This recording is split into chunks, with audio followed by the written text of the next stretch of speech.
Hi, everyone. Welcome to Office Hours. If you're watching on YouTube, you can find out more about what we do at officehours.global. Our first hour is general discussion about media production, and our second hour is usually something we want to spend a little bit more time on. And today, we're doing a bit of a lab. So, Chris Fenwick and I are going to be going through SoundDesk Nano Controller from Korg, Loopback, and talking about how to take control of your audio on your Mac.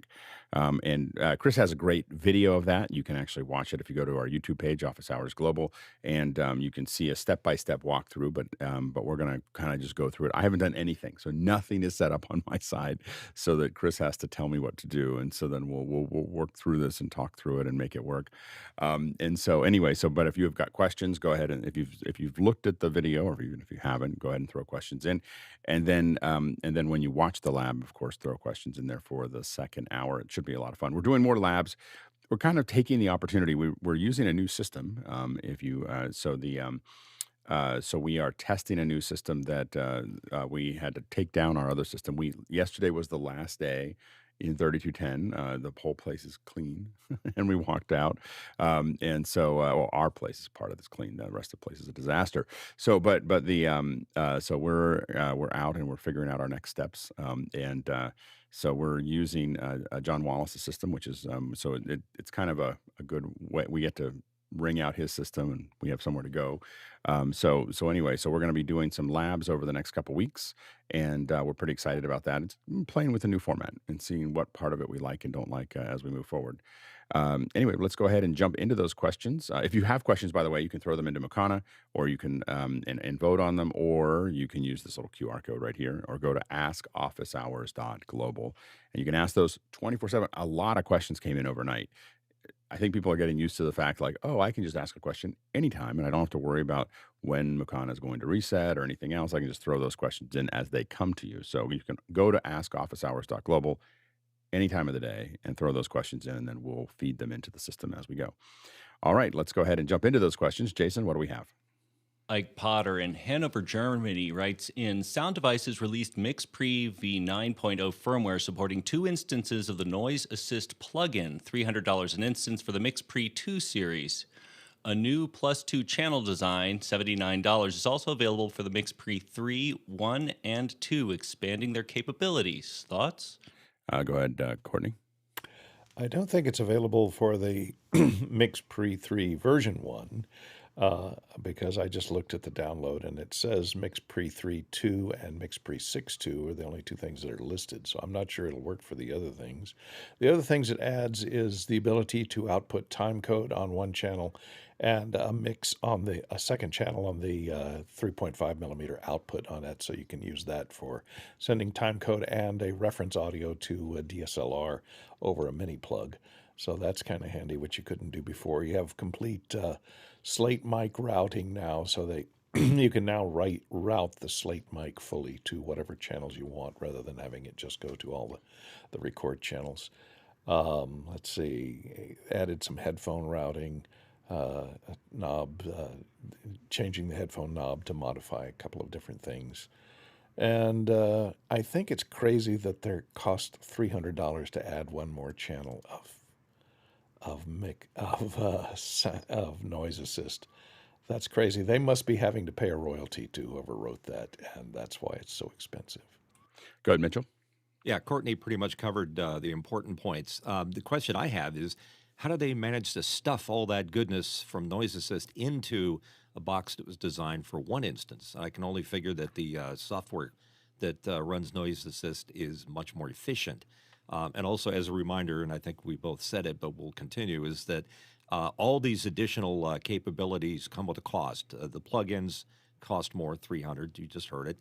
And also adding 2 more channels, $79. And the update is free. And my question is, how easy is it to update a MixPre? It's actually pretty easy. I will say that yeah, you load it in. I mean, you load it into I don't know. The way I do it is load it into a card, put the card in, and then run it. And it takes a minute to do that. Yeah, go ahead, Bill. Yeah, I wonder if they have an FPGA in there, field programmer gate array that you can, so you can reprogram that to add new capabilities. That's one of the advantages of that technology is that it's updatable. I mean, if you are a serious soundy and you want to make this your living, I can't think of a better unit. I mean, the primary unit is about $1,000, so then you get 2 instances of this, another $600. This is something for a serious player. I don't think if you're sitting at your desk and you just want to do something like office hours, that's a pretty hefty lift for that. But it is a fully professional, fabulous piece of gear, and if you need to do field recording at this level with that many channels, and that's your limitation, then I can't think of a better solution. Go ahead, Courtney. And I'm curious, I think maybe what they did, because that particular the MixPre series always was fairly power inefficient. It ate through batteries like crazy, and I'm wondering if they found a way to optimize their A to D conversion to use less power and be much more efficient, use less code, and that way maybe that's how they eked a lot more performance out of the same chipset, which they couldn't do before. So they may have rewritten some of that original FPGA code for the A to D converters to get it to be able to handle enough to do 2 channels of noise assist at the same time. Because I was told before it could only handle one, the chipset could only handle one. But so maybe they did a little magic in the code to go back and rewrite some of that. And I'd be curious, I don't have a version 2, I'd be curious for you people that have them to see if the battery life improves with the new version without adding the extras that are available as plugins. Yeah, I think it has to do with branch prediction and speculative execution. I have no idea. I was going to say that. That sounded so good. I was like buying into it. I got some things to look at. 2 words.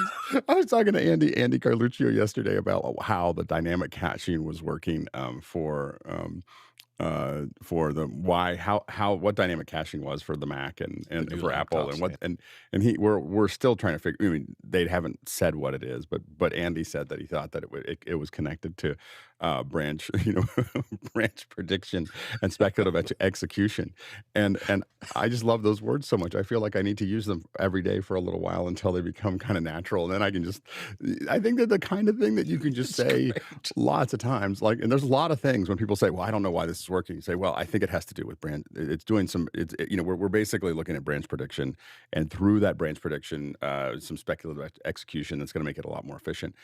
I mean, isn't that a great word to talk about with a client? I think speculative execution is the law down in Texas, isn't it? Yeah. It's very close to confabulation, Yeah, so anyway, not quite there. Yeah. So anyways, It's going on my next confabulation. t-shirt.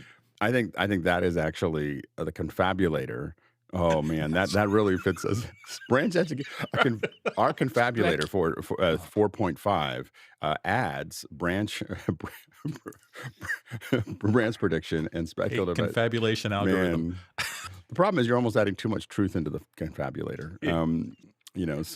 Anyway, that's go ahead, Chris. You just have to add a little NLP, add the word clearly before you say that. Well, clearly. That is clearly. Because then you're stating that it is obvious, and if I don't understand it, then I don't want to admit that I don't understand it because it's so easy to understand that you're saying it's clearly the branch confabulator or whatever you said. Yeah, and the key is to makes it better. The key is grab their elbow while you're saying it clearly. That's full NLP. All right. Next question.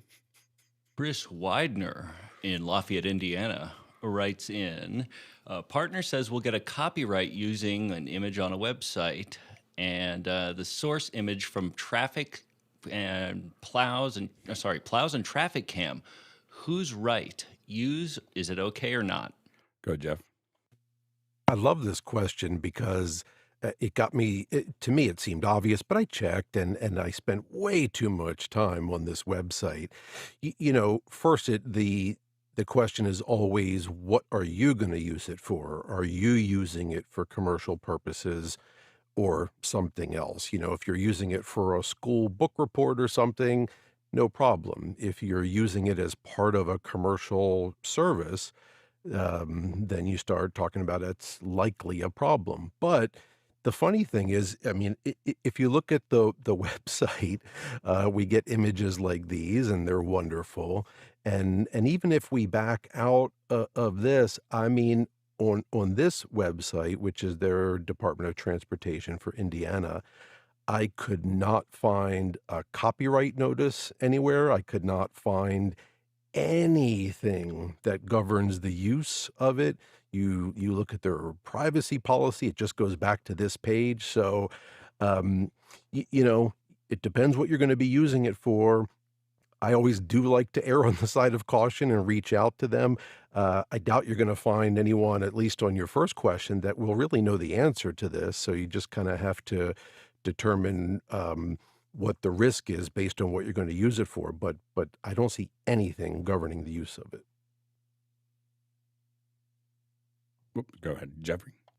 Yeah, I totally agree on that. I did a lot of the scouring too. The Indiana Department of Natural Resources puts out a webpage that has a whole bunch of pictures that are taken by professional photographers, and they have a terms of service. They have a copyright notice on there, where you can contact them to get information on how to use these photos in a licensable manner. As for this one, these are just random pictures that happen, and they'll be replaced by other random pictures. It'll be way too hard to really try and figure out who's using those pictures. Plus, a lot of government imagery is usually in the public domain unless stated otherwise. As Jeff said, I also scoured for a copyright or terms of service, and I didn't find anything on that page. Go ahead, Courtney. Yeah, lawyers can probably hold you accountable for copyright infringement, but as far as the bots go, if you're going to get a copyright strike from YouTube, most of these live cams, I don't think are entered in there. Anyone who puts a live cam up and finds you rebroadcasting their live cam on your site can issue a copyright strike, and they will pull it down, pull you off the air. But I don't think the bot is trained on live cameras, obviously, since it's live. It can't be in its database to check for copyright infringement like it can with all of its other music, is it?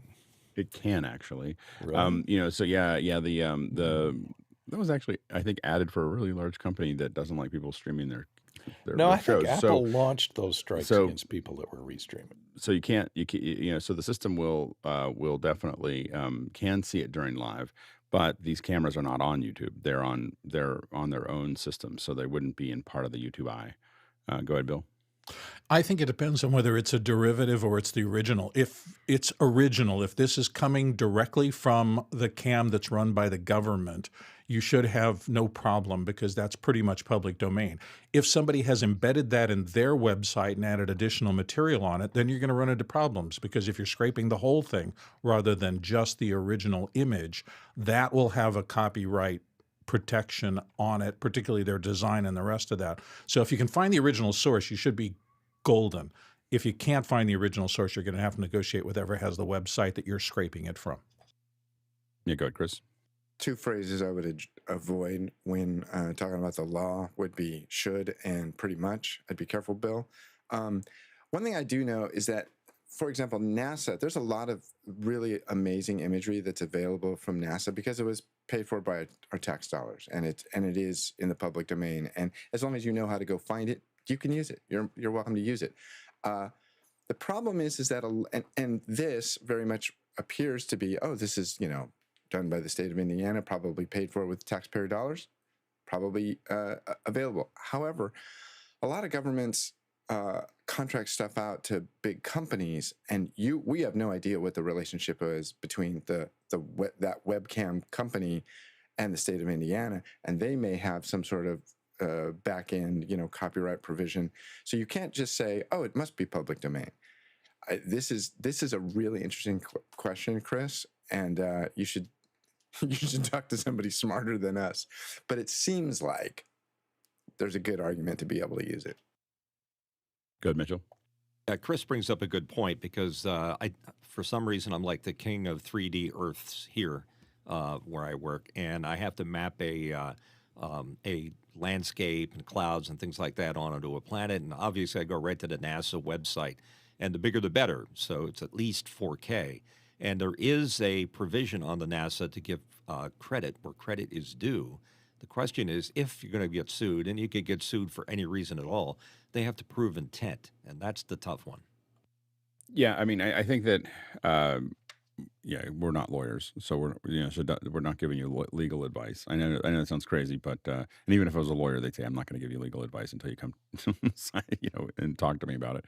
But what I will say is that I think that your client probably has plausible deniability in the sense that it is paid by tax dollars, and in general, they're not going to take you to court. They're going to call you and say stop using it. Like, they're not going to like take you to court over that, and no judge is going. I mean, I probably overstate this, but no judge is going to take this seriously. Like, you're taking traffic cams and putting them out there, just be like, oh my goodness, why are we here? That's what they're going to say. A judge is going to sit there and go, why are you wasting my time? And I've been in those courtrooms, like when people take on silly things. And the state doesn't have enough time to deal with this. I think the chances of you getting into a copyright are almost zero, but not zero. And I think that the most likely thing would happen is someone from the state would call you and tell you to stop doing it. The other option that you can do, if you want to cross all your T's and dot all your I's, is call the state. Just call the people who, figure out who's running those cameras and say, hey, can I use those cameras for this? This is what I'm going to use them for. And they'll probably just say, okay. Or they'll say, there's nothing we can do about it.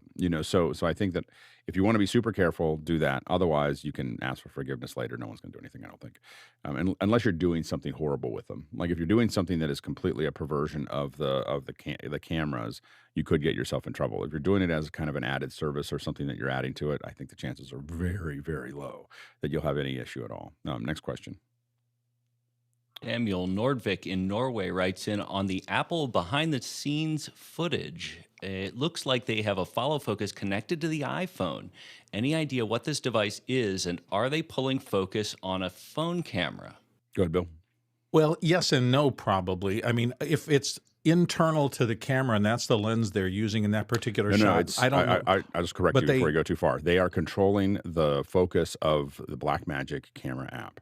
That's how that's exactly what they're doing. They're pulling focus. That is it's a Tilta neutron, or nucleus, nanonucleus, but it's a nucleus. It's a Tilta nucleus, and it is connected directly. I mean, it is controlling the Blackmagic software directly.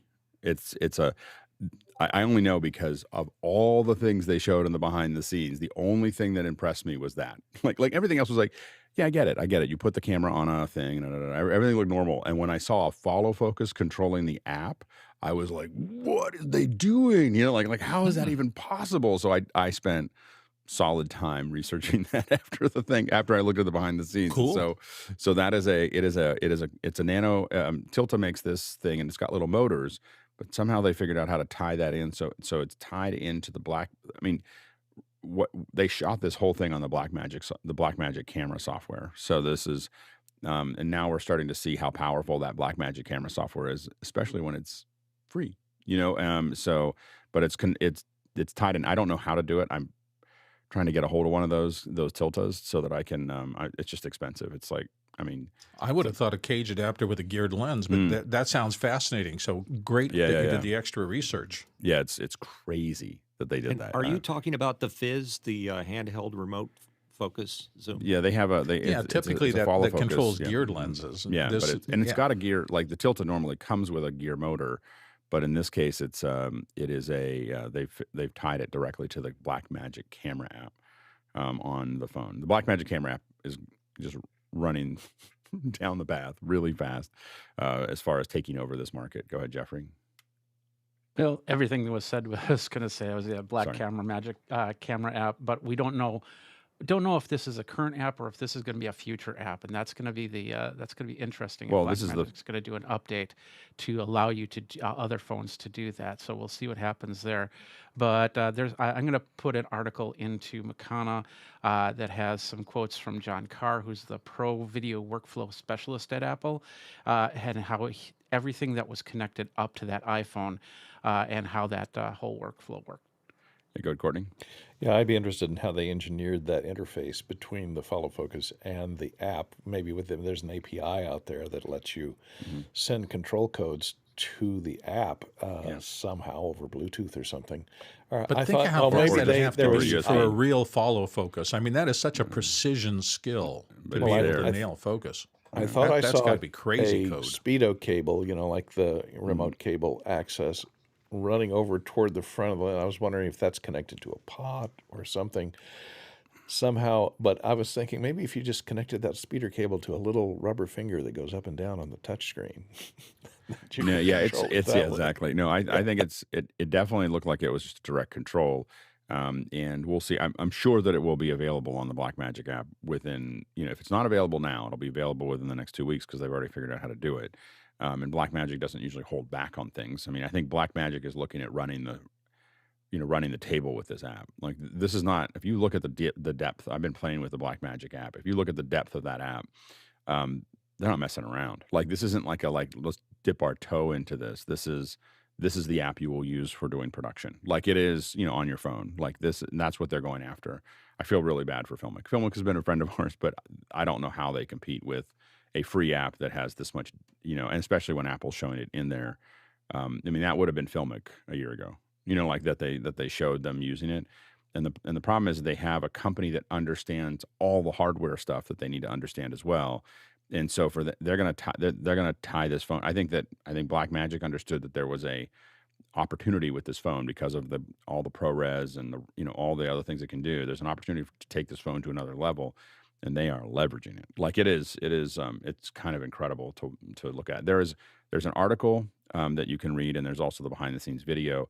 I'm thinking that I'm going to probably do a video of it because I haven't seen anybody else really break it down in a video. Because the article leaves some stuff out that I noticed. The videos that have analyzed it have left stuff out that I noticed. There's other things like that. So what I think we're going to do is probably do an after hours. I'll put a post out probably today. We're all just going to sit around and go through the video and try to make a list of everything in every frame that we notice. So that, and then I'll just do kind of a markup of the video and literally list everything that we can see so that you understand what everything that's there. Go ahead, Chris. The other thing that the Blackmagic app, phone app, does is it becomes almost like a gateway drug into the whole Blackmagic universe. I mean, if you're I'm going to guess there's more people that own iPhones than Blackmagic switchers. I don't know. It might be close. At any rate, let's assume. But it's like, oh, what is this? Let's take a closer look at this. But yes, what you said about the fact that they understand the rest of the hardware makes it a much more powerful app. And the fact that you're going to be able to record on your phone, and as you close the record, it's uploading it, and someone else can be in Resolve watching those clips just show up in the thing. When it comes to news gathering, event coverage, that's what we were going to do for New York. We were doing all this research around it. What we will do for Vegas is a lot of the phone coverage that we do is just driven back to that, that system. It's an amazing, edit backhaul. Like it's really interesting. Next question. Jeff Cohen in Miami Beach, Florida writes in, the awesome office hours recommended teleprompter app is launching CloudPrompter today. For teleprompter use, specifically, any experience with the pros and cons of an installed app versus the web, beyond the cloud general computing pros and cons. Go ahead, Mitchell. Yeah, Jeff, that's a cool app. It lives out on the cloud and on a website.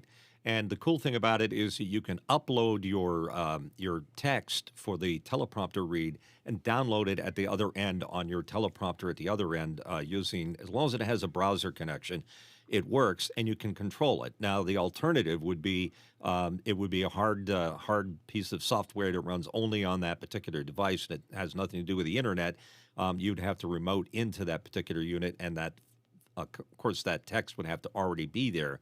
But here's the problem, one of the problems anyhow, is that if you're working with a company like a pharmaceutical organization or a corporation, they're not going to like their text describing their process or device over the internet, controlled by anybody. And if it's a live situation, if somebody were able to hack that, they could really mess something up. So that's the only downside I see for it. I love the fact that you can key it over top of the live video at the client side, which is a nice little addition to it.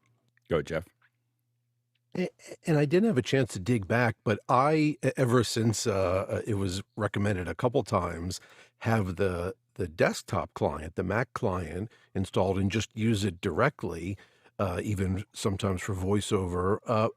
And I could have sworn it actually has some degree of remote control, and I don't recall if it's actually inserting the text into the teleprompter or just controlling the scrolling of it.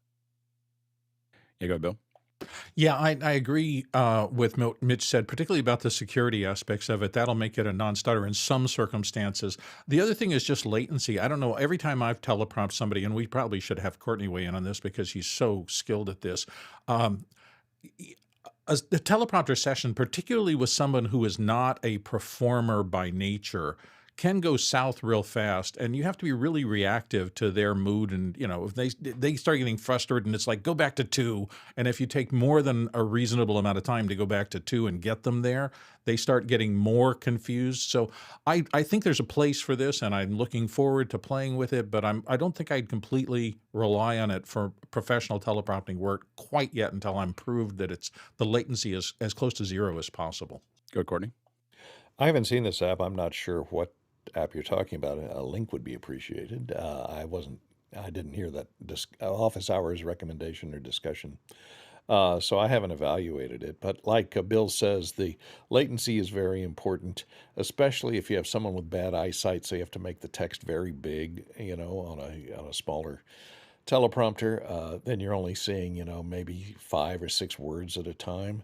And if you're off in speed anywhere, you're going to get the people stuttering, or the text is going to go off the top of the screen before they've read it, and it's going to be a problem for you. So latency is very important in a teleprompter, and I'm not sure how much latency this thing has, and whether it just is whether it's sending graphics of the scrolling text itself as graphics, or is it just sending control codes, downloading the script and rendering the script locally on your computer at the destination, and then just controlling the speed up and down position. So there's 2 different ways to do that, and both of them involve latency. One involves probably a lot more latency than the other. Go ahead, Chris. At the beginning of my career, I did a fair amount of teleprompting on paper. We had the good stuff. And because of COVID, I've actually done a lot more teleprompting in the last couple of years. It's weird. We do it over, just over Zoom. I'm interested in this, but as is the case with a lot of, hey, we're getting into a new technology thing, people think about the best case scenario. I have a script, I send you the script, I roll the script, you read the script, we're done. The problem is teleprompting is a little bit like making sausage. There's a lot of, oh wait, stop, okay, hold on, can you put a line break in there, make that bold, and can you do that infinitely fast? Can you do that in real time? If it means, oh, I have to save a file, I have to push a file, you have to acquire the file, we have to sync the files, and now we roll the, no way. Because you're always, in my opinion, in my experience, you're always editing a script right up until the director says, cut, we got it, that's a wrap. With the exception of live TV or live streaming. Yeah. Of course. Yeah, go ahead, Jeff. And Courtney, raised a great issue, one of my pet peeves, and a PSA for marketing folks, having spent years at advertising agencies. Courtney, the product is called Teleprompter. So marketing people, don't call your product. How could you ever register that trademark? The thing, okay? And what's the other one you guys always talk about? It's controller or what? There's a couple where their name is the thing. No one can find you. Maybe if he searched teleprompter app in quotes, maybe, but search teleprompter. No, I just searched CloudPrompter and got, I think I'm looking at what it is. Your Google results are going to be skewed based on your search history. So. Yeah. So a couple things that looking at it, the transparency is interesting. I think that's interesting. I think that the cloud is interesting. The biggest problems we have with remote teleprompting is over Zoom. Zoom's it's a long GOP. So basically, it's a long group of frames that goes in between. And what happens is that we end up with some bumping every once in a while when the teleprompter is running, because of the nature of the text and the video. It's not as smooth as a regular teleprompter, and that makes a big difference when you're reading it. And so we have found that when people get the remote teleprompt, and so what we got into that worked better was a screen capture of So our teleprompt operator is coming in over Zoom, but they are screen controlling the teleprompt remote system so that the playback of the teleprompt is local to the so for the teleprompt operator, it's a little jumpy because they're seeing it, there, but they're seeing it through the screen capture, but it's perfectly smooth for the person reading it, which has made a big difference in how that works. What I see this is doing is potentially, if it works well, it removes that need of us doing this weird back and forth where I can load that up. Yeah, you were gonna say something, Chris? Yeah. Are you seeing that jitter as a screen share, or are you taking the prompter feed and turning it into a webcam? The prompter feed is being turned into a webcam was being turned into a webcam by the remote teleprompt operator, and we just see it. It's just not perfectly smooth, and it's Yeah, it's it's not not. that it's, but Yeah. but when you do it locally, it's perfectly smooth, and it makes a Mm. difference in how to read it. Like when I'm reading them, what happens is before a talent sits down, if I'm there, I sit down because I've done a lot of teleprompt. I'll sit down and just have them do it, and I'll read through the whole thing, and I'll go, oh, that's weird. This is weird. So I try to fix all the obvious things that the talent would have as a teleprompt person, a person who's read a lot of teleprompt. I'll sit there and try to get through all the obvious things, maybe even things that a talent that hasn't done a lot of teleprompting wouldn't even notice. Like it's better to have a line break there. It's better to have a space here. It's better to have, they won't know that, but I do. I know that that's the way you want it to deliver that. And so anyway, so I go through that whole thing, and I just know that it's harder for me. It was the reason we changed the process is our clients never complained about it. They didn't notice that, they didn't know the difference, but I did. Like, and I was like, it was driving me crazy that it was bouncing just a little. It's just like, it's just doing this little frame thing that bothered me. And I, as someone who's looked at a lot of local teleprompt for a long time, so if this fixes that, that's great. The concern I have with it, looking at it, is that the way that their screen capture is of their own product tells me that they don't know how, they don't use teleprompter. They're not professionals doing teleprompting. They have no margin. There's no margin on that text. It's like, what are you doing? You would never ever have no margin, like have it go all the way edge to edge. I mean, we always pull it in at least a little. They're having to go right up to the very edge of that process. And maybe Courtney will argue with me about it, but we never do Well, that. We always margin it out a little bit. I mean, like there's nothing. They're going right to the line. And so oops. to me, that seems like, yeah. Yeah. So it seems Sorry. like at least the one I'm looking at, it's going right to the edge. And I was just like, that would make me crazy. Yeah, you can see much more margin on the one that Courtney's showing. I don't know if that's the same. Yeah, that's from their CloudPrompter. website. Okay. It's Well, then I'm looking running at a in a different one. browser, so I imagine you You can could probably make the it, adjustment. It's just you that could you adjust would, it so it's inside the margins what of it. Courtney's showing is a little bit more normal, but I guess my whole thing is that what I looked at, I was like, oh my gosh, like who took that screen capture? Definitely not someone who's done it. They have the arrow over it. And the only reason I say that is that this is like when I see people post stuff that is technically wrong on their own website about their own product, I go, oh, it doesn't mean that it's not going to work. It just means I bet you there's going to be a lot of weird things that you didn't think about if you weren't a prompter operator. Like it's like, because you're not, the Courtney's looks a little bit better. I wouldn't do it Yeah. that way, but I mean, the but problem it's with not. this is the text is so small, Yeah, you'd like have to you be would right never on read it top that of way. that thing. If you're 10 feet away from that, you'd get a Yeah. lot of complaints.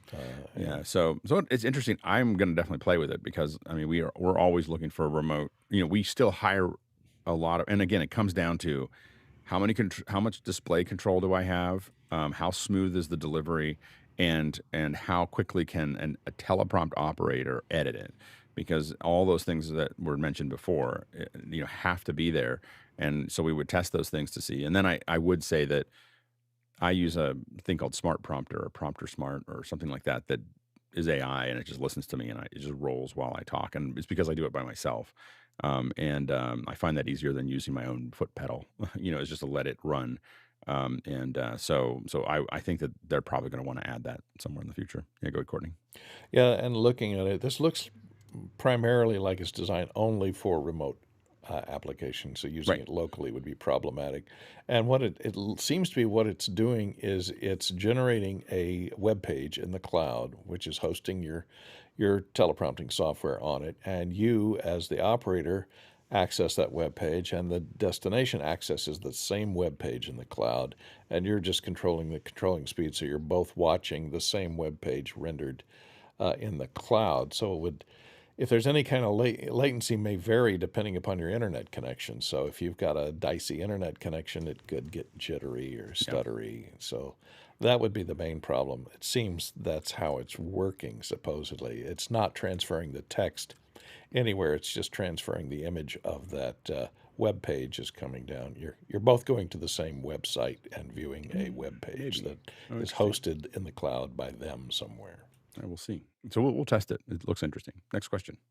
Douglas Carmichael writes in, I'm transferring my personal domain from Network Solutions to Cloudflare. What useful services can Cloudflare provide that other registrars can't? Go, Jeff. You know, for a personal domain, likely nothing. I mean, they're a great, reliable company, and you know that if you're just using them for registration and as your DNS servers, that, you know, they're including DNSSEC, which maybe some still don't. But for personal, and you're saying registrar, not hosting, or you're not using them as a CDN for any, if you have a really high traffic, high volume website. So if they're just your registrar for your own domain, most registrars are going to give you the same features, but it's a great company. I'm still angry that Google has abandoned Google domains.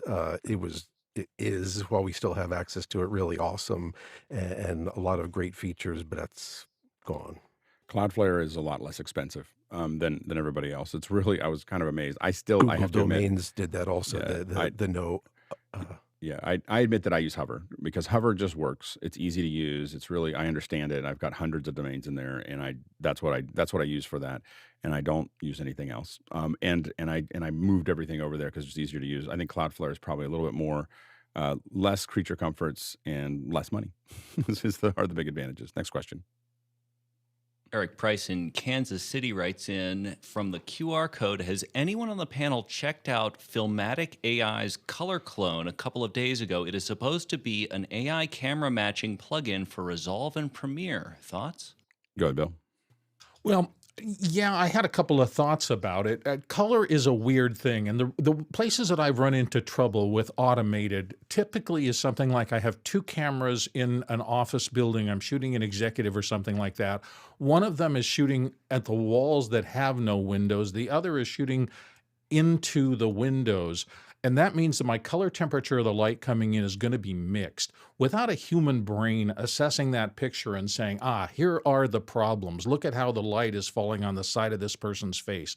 I'm going to need to cheat a little bit between daylight and tungsten or whatever the office lighting is to make the best of a bad situation. Then I'm kind of controlled. And so I'm always a little leery of AI or anything else being able to look at that. Now, maybe it's gotten to the point where it can go in and just change those pixels that are hitting the person's face that are out of the color that I would like it to be. But I'm a little leery in those mixed light situations of relying on anything other than a human being who's a really good colorist. That's just how I feel. It looks interesting. I mean, we're looking at bringing on Color.ai, which is another one that does some of this look stuff. Here, the issue with these automatic tools is that they will generally do better than 80% of the population. 80% of the people doing this work, it'll match those cameras like that. It'll be better than most of them fiddling about. Does it replace, as Bill said, a solid colorist like Charles or something? Absolutely not.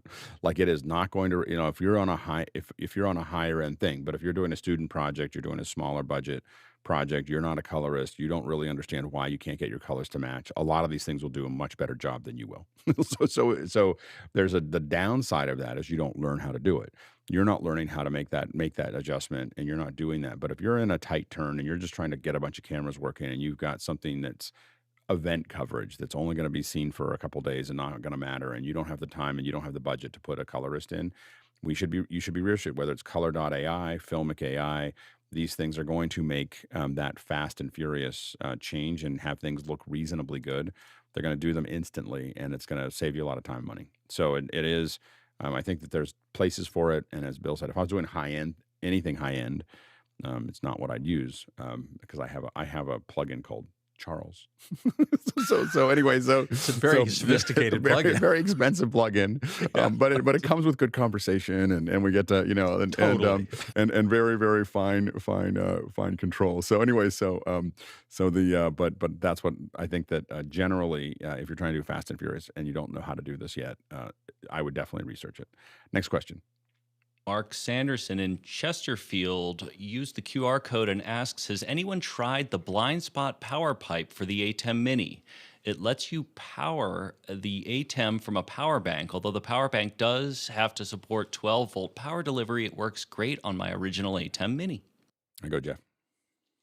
I have not used this yet, but I'm curious about it. I may get one and try it out. So USB-C has to have power delivery, which I think specs up to 240 watts. This is capped out at 30 watts, and they say 3 amps max, but if you do the math, it's 2.5 amps consistent. That's the 30 watts times 12 volts.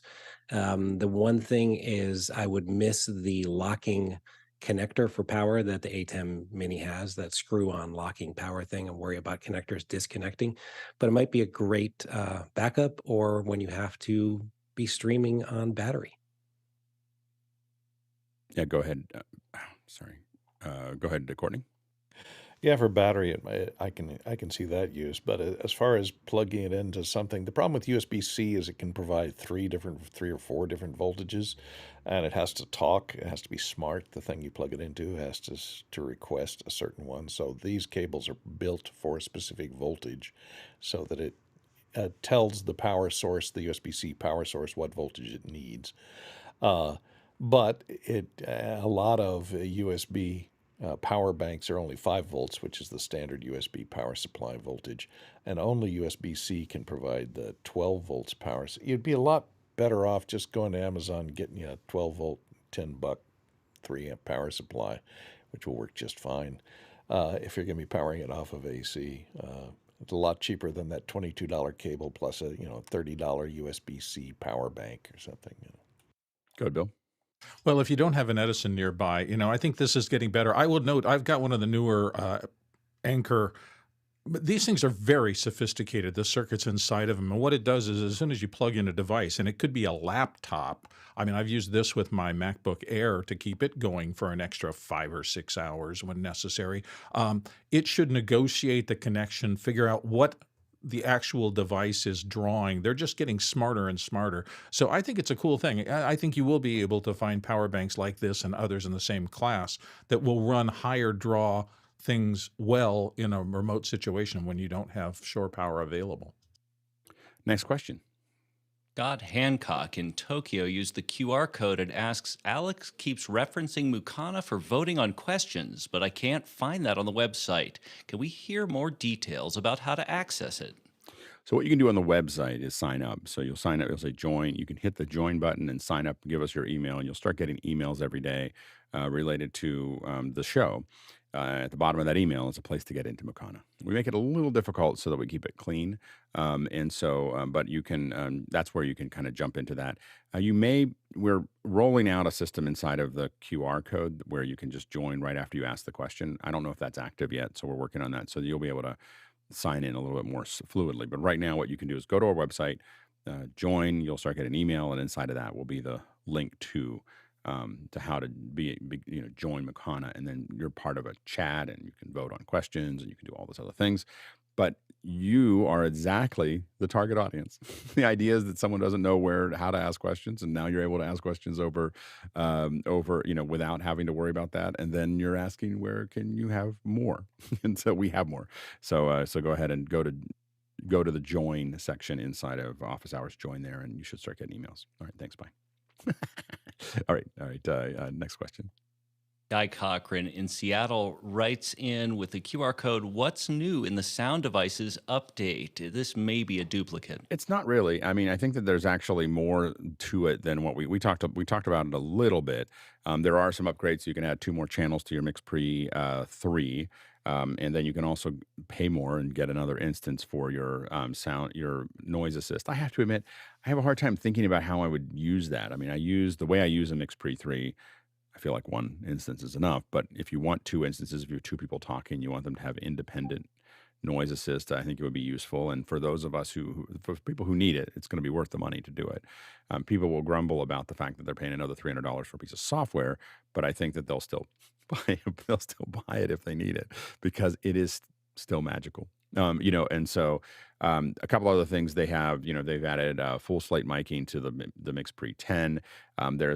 As Courtney said, timecode has been added to the output so that you can have your mix and timecode going onto the stereo tracks.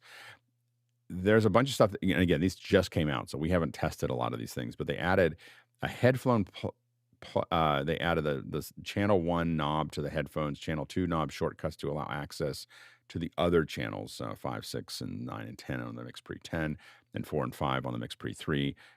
There's some adjustable virtual faders for the channels 5 and 6, 9 and 10 for the MixPre-10, and 4 and 5 for the MixPre-3. And these channels can be sourced through any aux or USB output or input. The one thing I have to say is that the amount of mixing that's hidden into these little boxes, we're going to talk about, Chris is going to talk about it in the second hour, is insane. Like, it is like the amount of things that you can do going in and out of a MixPre. It's just kind of, as I was watching Chris's thing, and even what was confusing for me for a long time was figuring it all out. And now I'm kind of like, and I just have this, I'm just used to doing all this routing in my mixer that I can't do in almost any other interface that I've ever, worked with, especially one that's portable and I can attach it to a camera. So, yeah, go ahead, Chris. I won't go into my thoughts on the pricing, but I'm interested. It says it adds two more USB inputs on the MixPre-3? It says two it more adds channels, two two more channels. virtual channels. Yeah, you can record 2 more channels. So I think it's if you're building other mixes that you would be able to have more channels to work with there. Yeah, this is something that came up with Nigel doing the tutorial that we're going to do in the next hour. One of the things that you have to do, and I didn't, to be clear, what we're going to do in the next hour is not about the MixPre. I had to talk about it a little bit because that's my user interface. A lot of people use it. It's a great thing, but you can do everything that we're going to talk about without, that what I would consider a pretty elite piece of gear. It's expensive. Yeah, go ahead, Courtney. Yeah, I think you covered a lot of the stuff I was going to mention that wasn't covered before, but I was going to ask you about noise assist. It was only available on one channel on the input. Was it available? Could you apply it to a stereo output for 2 channels or only? Go ahead, Chris. Yeah, what they actually recommend, Courtney, is that one of the things that you can do is you can do a mix of, let's say, a bunch of people, send it out to the left and the right. You can apply the noise assist on any one of the mics that you have plugged in or any one of the outputs. So you could record a clean channel 1 of your mix and a noise assisted channel 2 of your mix to have access to it, choices in post. The other thing, Alex, what I was going to say, you said, I don't know why I'd need 2 of them. If you were doing a remote record, say a podcast, and I'm local and I want to, get the noise of my fans out of the room, but you're remote and I want to get the noise of the internet out of your feed, I might want to adjust the 2 separately. So that would be a good instance of where you'd want 2 instances of the noise assist. Right. Next question. Douglas Carmichael writes in, what does the panel think of the Espresso 17-inch 4K monitor for a mobile setup? The Espresso has 450 nits of brightness, but the UPERFECT UGame J5 monitor has 500 candelas per square meter. How do those values compare? Mitch, real quick. Yeah, on the first blush, 450 nits sounds low. Yep. Go ahead, Bill. Same thing. I'd want as much brightness as I could possibly get. The other thing about these is that those little flat panels that have nothing behind them, if you're doing mobile production, I don't believe in them because I want something more robust because those things get banged around a lot for a home setup, or if you're going to do a fixed installation, fine. I don't buy anything without a Visa mount. Next question. Jeff Cohen in Miami Beach, Florida writes in, do you prefer only podcasts or podcasts that have video as an option? Go ahead, Jeff. Audio only, because you can do other things like drive while you're listening to them. Go ahead, Jeff. Yeah, and I'll just say real quick, I'm fascinated by the surge, and it's a few years now with audio only because, you know, when they started, it's all you really could do. All the equipment could handle everything else. And then as YouTube started blowing up as a video platform, and then I love that shows like Mac Break Weekly and other great shows turn to video, especially more techie focused, because there's a lot you want to see on screen. And then you have the option to turn the screen off, put it in your pocket, and listen audio only. So I'm just fascinated by the surge as more and more video content becomes important. The parallel surge in, like Jeff, who prefers audio only. Go ahead, Courtney. Yeah, I like the ones that provide both a video and audio stream without the video available separately. So that way I can monitor the audio stream remotely in my car without using up a lot of the bandwidth on my cellular to download the video that I'm not looking at. But when I'm sitting at home, I'd like to see the video of the podcast, because a lot of the podcast will refer to something they saw on the internet, and you're just clueless if you're not watching it with video. You go ahead, Chris. I'm a bit of a purist. To me, a podcast just feels like, it doesn't matter, but to me it feels like it should be an audio only thing with an RSS feed that automatically shows up in my phone every week. If it's a video program, it just feels like a YouTube channel to me. As someone who's been doing video podcasts since 2005, so I will say that I think that can be both. I think the video stuff should be kind of shorter form, or one of the things that I think what we do here is an audio first video podcast, essentially, which is that you could probably listen to the whole show and it'd be fine. There's occasions where you'll hear us talking about something or showing something, but it's not the end of the world. You just know that you're not going to see something for a second. And I think that, but what we do is we do pay a lot of attention to the quality of our audio so that it's a good experience listening to it. And we describe a lot of things there, but we don't rely on the video, but the video does add something when we want to show something there. Next question.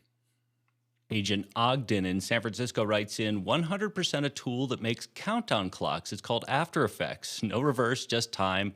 After Effects actually counts time, not time code. Passing time code as a real time is bad. The show needs opposition to Alex. He isn't always correct. Good, Mitchell. Actually, Alex is correct, and I'm a long-time After Effects user. And yes, you can do a countdown clock in After Effects, and it's going to take longer than it would to do it in Motion. However, After Effects provides a lot more tweakability to what you're doing, and I think the output would be better, but not faster.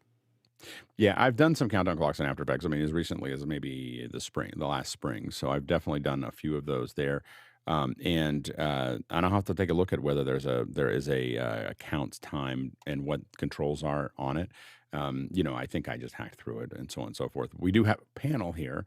It's just that no one saw a better way to do it. And I will still, even with what you just suggested, I have After Effects specifically. So I did one where I was integrated with a whole bunch of plugins that the client provided so that the rest of the screen was moving and I had to have it integrated with it and so on and so forth. That's why I used After Effects for it. But I'm paying $50 once for Motion, like not a subscription for After Effects. So when it comes to what should you use, I would say something that I pay once for. Go ahead, Courtney. Yeah, I was curious as to whether you use drop frame or not if you're using timecode in your timecode generator in your editing software, because otherwise it's not going to be running at real time if it's not drop frame.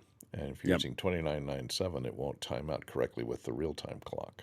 I use drop frame, for when I do it. Yeah. So it's a drop frame project, and I'll be honest, it doesn't matter, because what happens is that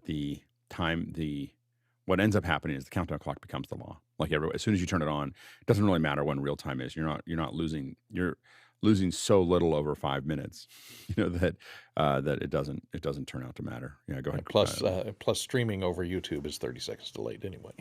Right. Well, and we make a decision. Do we want it to be? Well, when I do these, most of my countdown clocks are not happening over YouTube. They're happening over a live network that's still 4 seconds behind, but not right on. Go ahead, Mitchell. I use non-drop, and what the agent is referring to is, if you're using time code, then you're dealing with frames, and you don't want to see frames because there are complete number of frames in a 30-second or 10-second countdown.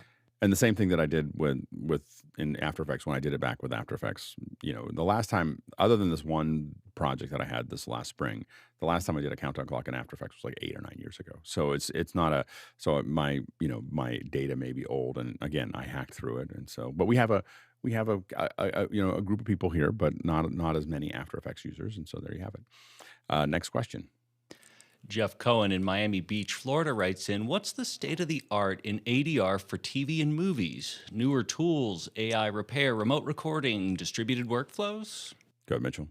I read ADR to be automatic dialogue replacement, and that's been around a long time. Generally, you need a guide track, and then you re-record over it, and sometimes the software will match up all the little peaks and valleys so that the lip sync is maintained. So to answer the question, there's no real repair other than the actual act of doing automatic dialogue replacement.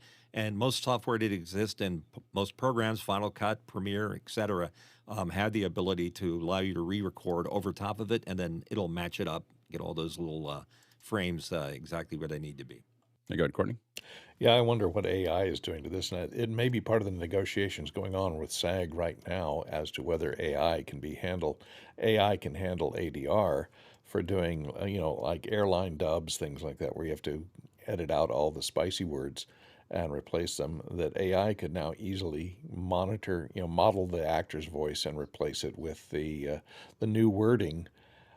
Even match their lips to it. So the actor may not get an ADR day or a couple of ADR days, which used to be in the contracts for the actors, so that they'd get paid for those days to come in and do the dubs for cleanup for television broadcasts or network television broadcast or for airline broadcast. Next question.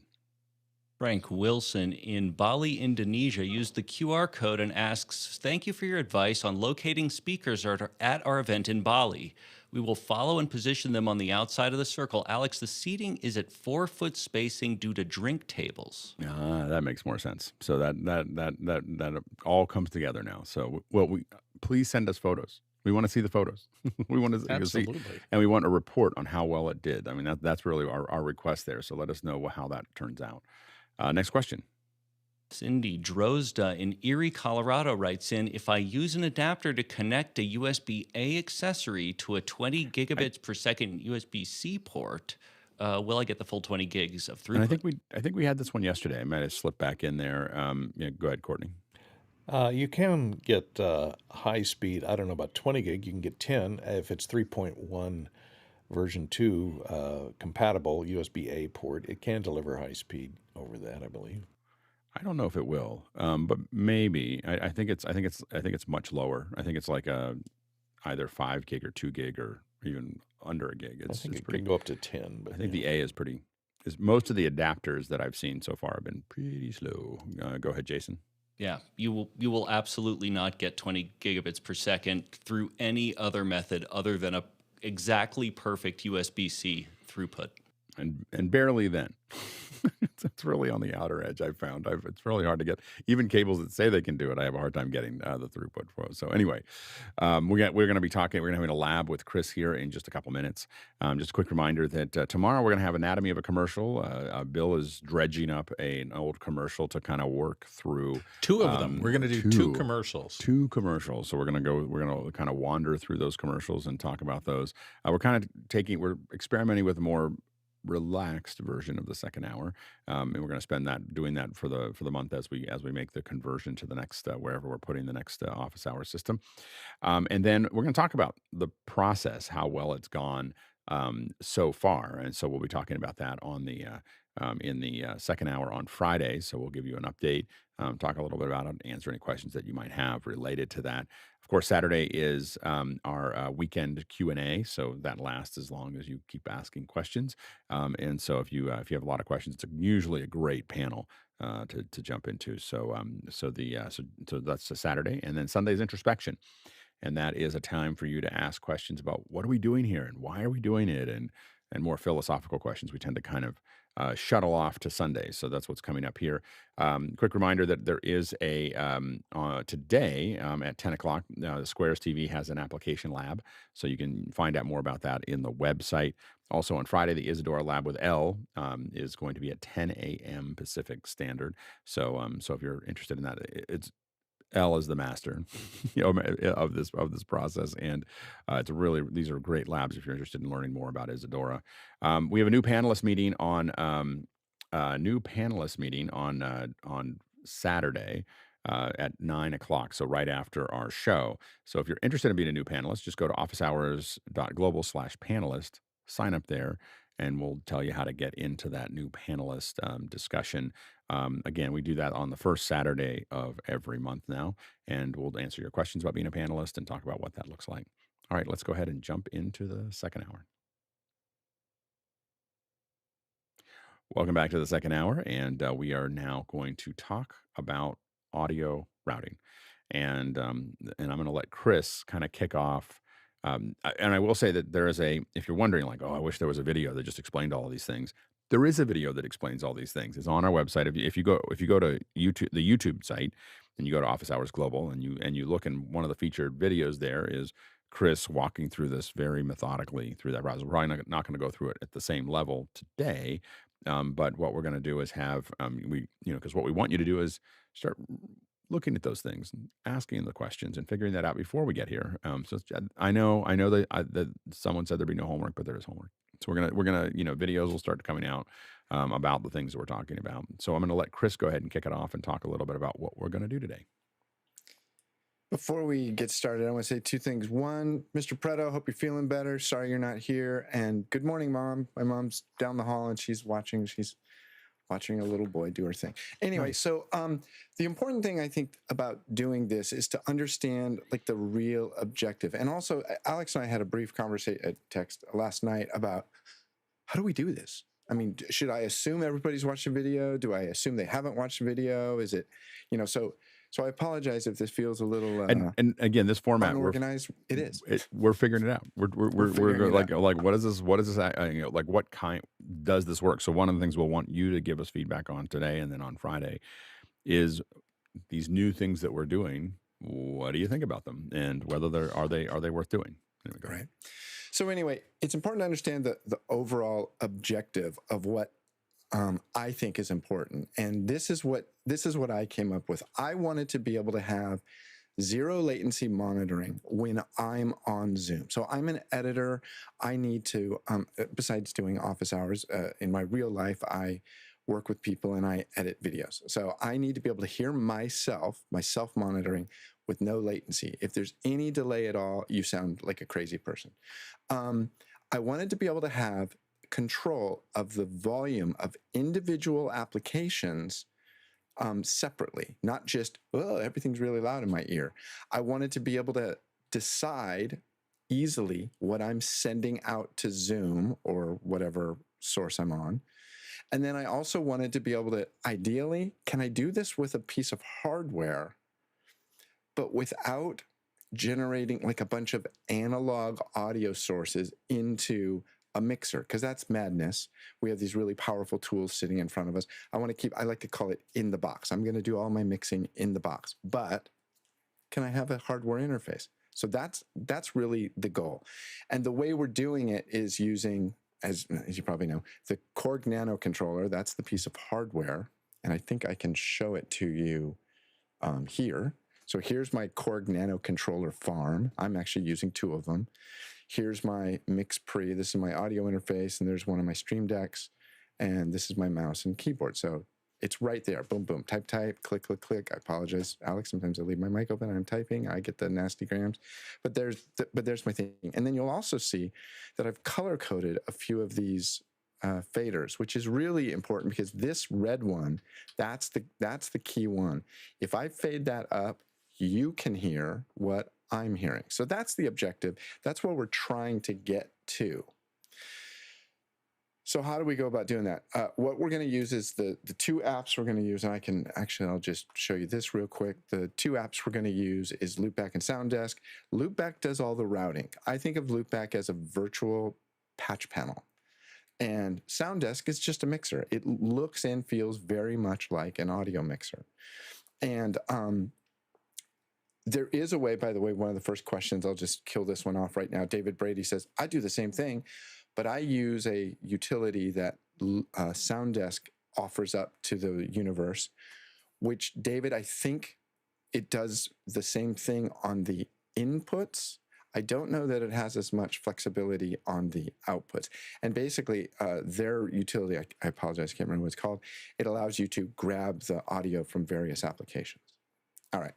So the key thing, in my opinion, is I need to have control over my mic.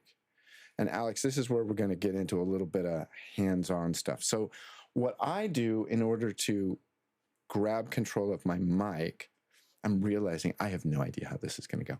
What I have to do is I need to make a SoundDesk, a Loopback patch, and I call it my mic. Okay? And so if you want to play along at home, probably should have launched this app. Where's my Loopback? Loopback. Yeah, I'm launching Loopback. It's taking its sweet time to open up over here. Oh, mine is nice and empty. Okay, so what you want to do then is on the left side, lower left-hand corner, Alex. New virtual device. New virtual device, and call it my mic. And so I'm going to show you mine. And actually, we'll do this, and then I want to show you the practical use case of how I do all this stuff. And then what you want to do in the next column over called Sources, Alex, select your MixPre. Now, you have the MixPre Super I'm Awesome Cool Scorpio 12. No, I have a MixPre-3. Oh, okay. So then what you're going to want to do... this is one of the things Mr. DeSau did this over the weekend. You're going to want to launch a thing called Audio MIDI Interface, and I'll launch that too. Or audio MIDI setup. Yep.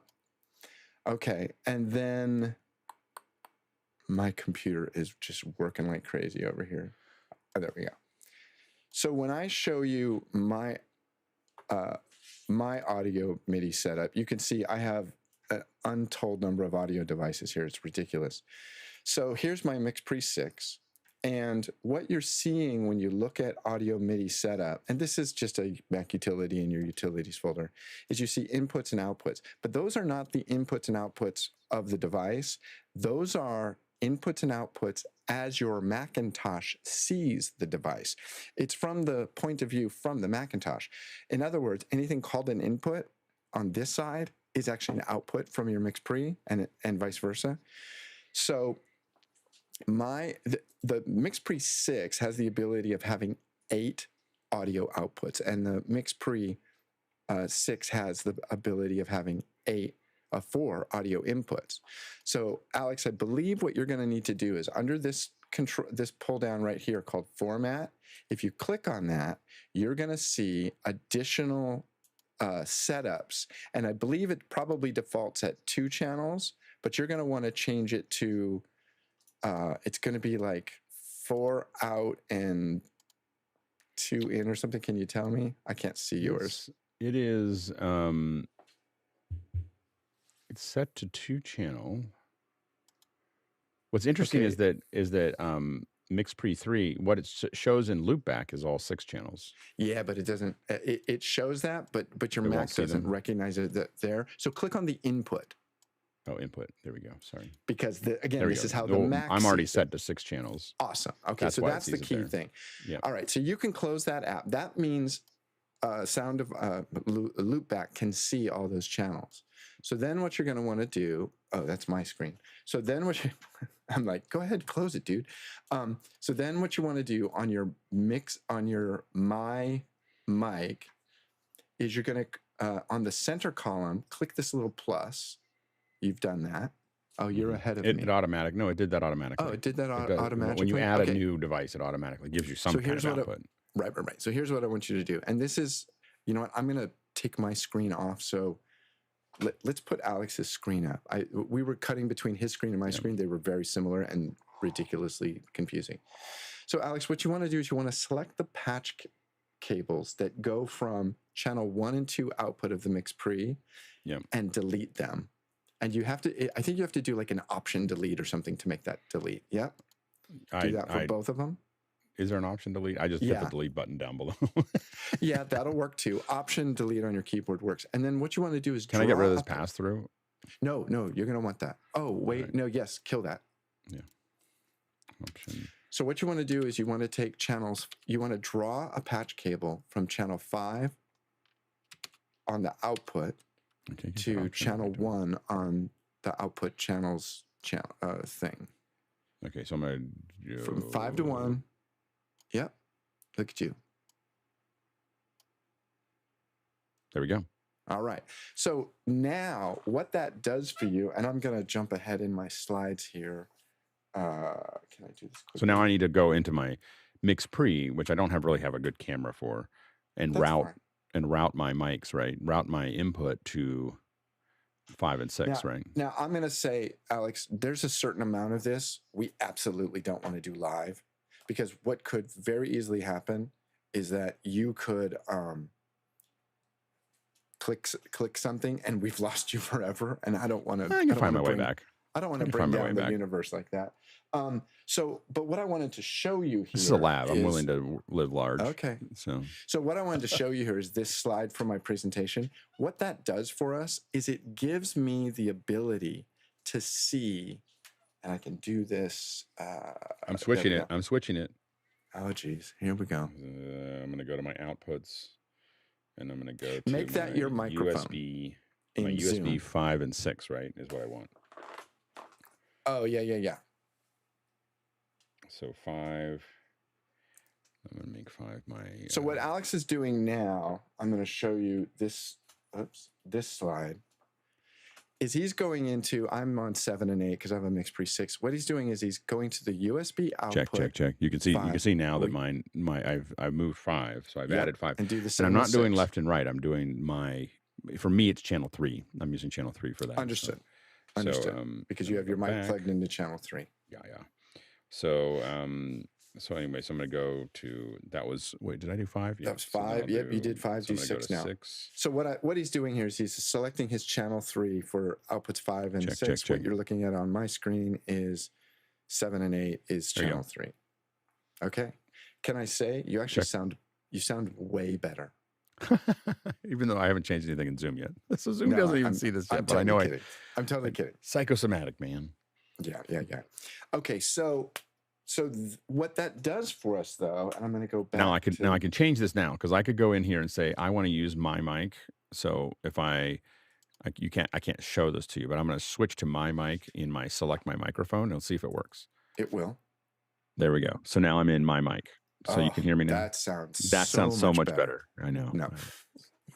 So so now you're listening to me through here. In fact, if I think that if I like, just to show you, I'm going to talk here now. You can hear, you can't hear me now. And now I'm going to turn it up. That didn't work for some reason.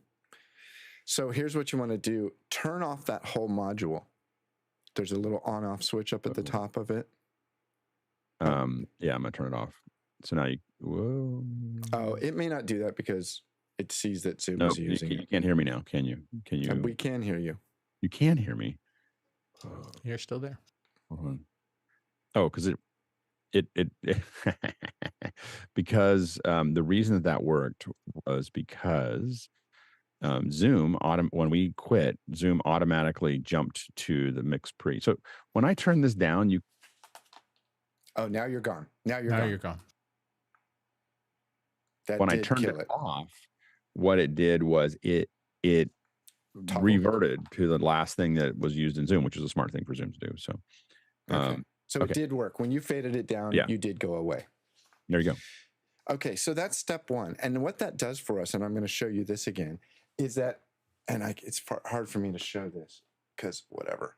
So I have my microphone selected in different apps, and I can always have access to it regardless of the rest of the really complex routing that I'm actually doing.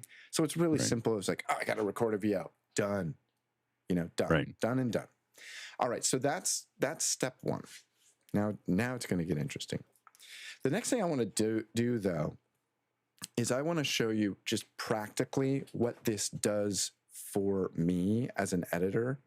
So, for example, if I show you here's me hitting play. And if you're on listening an right now, edit. in a couple minutes, we're going to jump in and just handle the questions that you have so far in this lab. So if you have any questions about what we've already just talked about, go ahead and throw those in. But in about 5 minutes, we'll answer some questions and we'll go back to the lab. So anyway, keep going, Chris. Yeah, that's a good idea. Okay, so what I want to do now, I just want to show you. So I mean, practically, I am an editor. This is what I do, and I edit with people online all the time.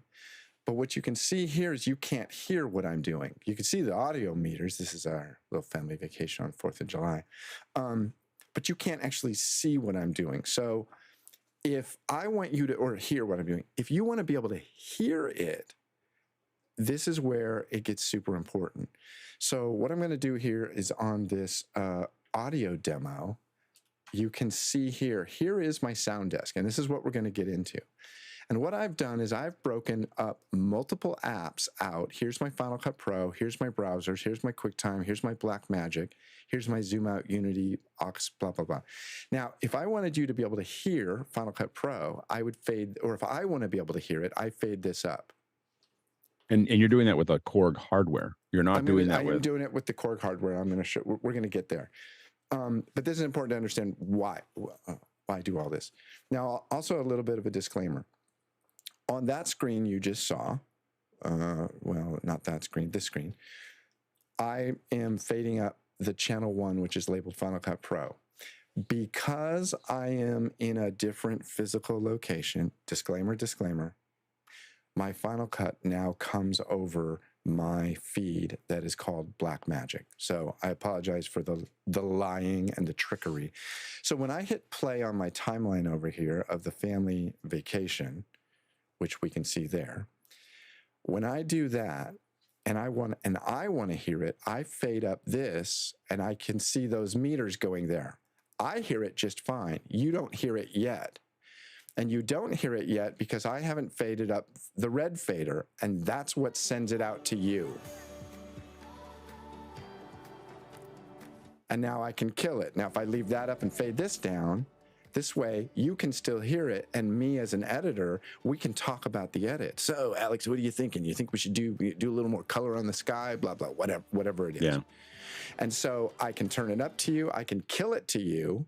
Which is key when you're talking to a client, like trying to figure out how to, like, I'm going to now share this, or I'm going to share that. Being able to sit there and just talk to them and move their sliders up and down. I can see. Right. Powerful. And then this is the way we work. And actually, right. I don't do a pip when I'm working. Nobody cares. But I have total control over it. Okay. And I'm doing that right. hardware based down here. So if you want to have the music in the background, but you're still talking over it and talking to the client about what you're working on, pull it out, and yeah, we can have a legit conversation about what's going on. And this is very much like, I mean, there are products. Mackie used to have a product. I lost my mouse. Mackie used to have a product called Big Knob, and it was a big giant knob you'd put on your desktop, and it would be great because you could just grab it and turn over your shoulder. I'm sorry, what'd you say? I can't hear you. The speakers are louder than you are. You know, I mean, that was a total editor, 101. It's dealing with people over your shoulder. But now everybody's on Zoom. So that's really the key, is like I can grab a fader here and I can do that. So and it really is, everybody's on Zoom now. Like, how often do you have someone over your shoulder nowadays? Never, right? The last person I had over my shoulder editing was my mom, and I was showing her what we're going to do right now. Hi, Mom. Mom's watching in the other room. But you haven't had a client other than your mother for how long? So I will tell you this: we started using Zoom in 2017, I believe, and I was doing Zoom edits back then. And the first time I was like, here's what happened. Client called and she goes, I just had foot surgery. I'm supposed to be there on Tuesday. I don't know what to do. I got to get my video done. I said, I have an idea. So that morning I sent her this Zoom link. She put it on her iPad on this over here. And then over here, she had her laptop doing whatever it is producers do on their laptop all day long when you're editing. And she just sat there and she would go, oh yeah, more of that, less of that. She'd fix stuff up. sorry, I'm getting and about 10 minutes into the edit, she says, excuse me, I just wanted to let you know, this is awesome, and I will never come to your office again, ever. Exactly. And so that was the death of that particular producer ever coming to the office. And now, we've shut down the office and everybody works remotely, but whatever. So it works quite well. But the key to it, and actually the first time I did a remote edit was in about 2005, I think, and it was actually an Apple edit. And I said, here, I'm going to send you a FaceTime link. And I'm working with this producer, and she goes, how are you doing all this? I go, I'm using your software. Well, and I think we were somewhere in that when we were doing Mac breaks, it was somewhere in 2005. We were sending proxies to the editors, having them edit while we were, they were screen sharing or something back to us, and they were editing. We were giving them feedback, and then they would just send back the Final Cut file, and we would relink it and hit go. So I mean, all of us were kind of thinking in the same realm. Let's jump into some of the questions real quick and just kind of go through a couple of those, and then we'll come back to the lab. This is great. Sure. Go to the first question. Yeah, believe Fenwick at least covered it a little bit. David Go ahead Brady and says, answer it, "I also." You want that skipped? Yeah. No. Go ask it. All right. I already run SoundDesk and Korg Nano in a similar fashion, but I use SoundDesk's native matrix router. What are the pros and cons of this versus the Loopback? Chris? The David Brady question? Yeah. I don't know. I wish you were here, Well, David. I guess the only question I have there is that this is good if you're only using SoundDesk and Loop and the Korg. I think the only thing I would say is that the Loopback is a more generalized solution for everything on your system. So you're making that available. Earlier, yeah. What we get with Loopback is we get ultimate power on the outputs, and we're going to get to that. So, but you could definitely use the Loopback internal solution to grab the outputs of all the individual apps. You mean not the Loopback, but the SoundDesk? SoundDesk, I apologize, yes. Yep. Mm-hmm. The SoundDesk solution to grab the outputs of the individual apps, okay? Right. So yeah, but I think that you could do that if you're doing it all through SoundDesk and you're going to open up SoundDesk every time you run it. The advantage of Loopback is you have something that you set up, you have all this I/O that you've created, and you can use it on any app and have it running in the background. And it's just not even running. Like you don't even open Loopback. Once Loopback has defined these things, if you turn them on, they're just available as services there. So I think that Loopback is a more generalized solution for everything that you might want to do with my mic, quote unquote. But one of the things that you can do with that is to send it into SoundDesk. And so I think SoundDesk is a little bit more focused, but I think you may find that Loopback is better overall. Next question. Michael Dickman in Munich, Germany writes in, how would you send the audio desk output via Dante Avio USB C to another MacBook, also on the second Dante Avio USB C? And this came in through came in from the QR code. Yeah, go ahead, Chris. I missed the question. Will you please repeat it? Sure. How would you send the SoundDesk output via Dante Avio USB C to another MacBook also on the second Dante? That's literally Avio the next USB-C. thing we're going to talk about. There we go. So stay tuned. You can show it. If it's literally the next thing, just go ahead and jump into it and we'll come back. Okay. So what we need to do, controlling outputs, and it's the second to the next thing I'm going to show you. So what I need to do here is I'm going to bring over, I want to show you how I choose to send something to an output. So, and we're going to solicit some help from our friend, Mickey. So Mickey is here. Mickey, can you talk to me? Just read me. Okay, so you can see that Mickey is talking to me on comms, but you don't hear it. The reason you don't hear it is that, keep going, Mickey. He's coming in here, but you don't hear it yet. And the reason you don't hear it yet is you would think, well, Fenwick, you told me I have to push up this fader. No, that's not enough. So what I'm going to do here is I take this channel. This is my Unity channel. I select the aux send, and then on aux channel 1, I make this post fader And now all of a sudden you're going to hear Mickey in just the left channel. Hey, Mickey, that sounds great. So Mickey, Mickey, I'm asking you a question. Do you agree with post-fader versus pre-fader in that selection? It depends on your use case. I think for something like comms, and I don't think that's going out to the stream. It doesn't go to the stream normally, no. Yeah, if it's something like comms, I'd probably want it to be post fader so I can change each one individually. Right. So, but again, this is my comms. This is just so Mickey can go, hey, your mic is too low. You know, can you fix that? And normally I would never send this out to the show. So I'm going to go back into AuxSense. And what that does is by setting it there, it brings it to this channel here, which is called aux12. I call it aux to broadcast. And that's the fader that I fade up and down. So what I'm going to do is I'm going to kill that because obviously I don't want to send comms ever to anything, to any sort of show that I'm doing. And now if Mickey talks to me one more time, I hear him fine, but you don't hear him. Okay, Mickey, thanks a lot for helping us with that. Now, the outputs. Let's get back to the outputs. I am going to show you the next couple of slides. This is what you think you want to do, okay? You think you want to grab a bunch of apps and punch them into SoundDesk. And if you use their tool, that's essentially what you do. It's a matrix. It's like an XY matrix, kind of like Dante, actually, where you can go channel 1 and 2, I want to attach tink, tink, tink, and tink, these apps. Channel 2, I want to go tink, tink, tink, or, you know, this app, whatever. That's not what I do. I actually use, back to our good friend Loopback. Here we go. I'm going to move this out of the way. So let's go back here. And that's, I could probably close this. That's just a YouTube video I was going to use, but I decided to use Mickey instead. All right, so SoundDesk inputs. This gets super interesting. Basically what you're going to do, Alex, is you want to create a Loopback patch, a new virtual device, and call it SoundDesk input. And then on that, what you want to do is you want to create a new source. You hit this little plus button here, and I can scroll down and pick all the different things that are available for me to use.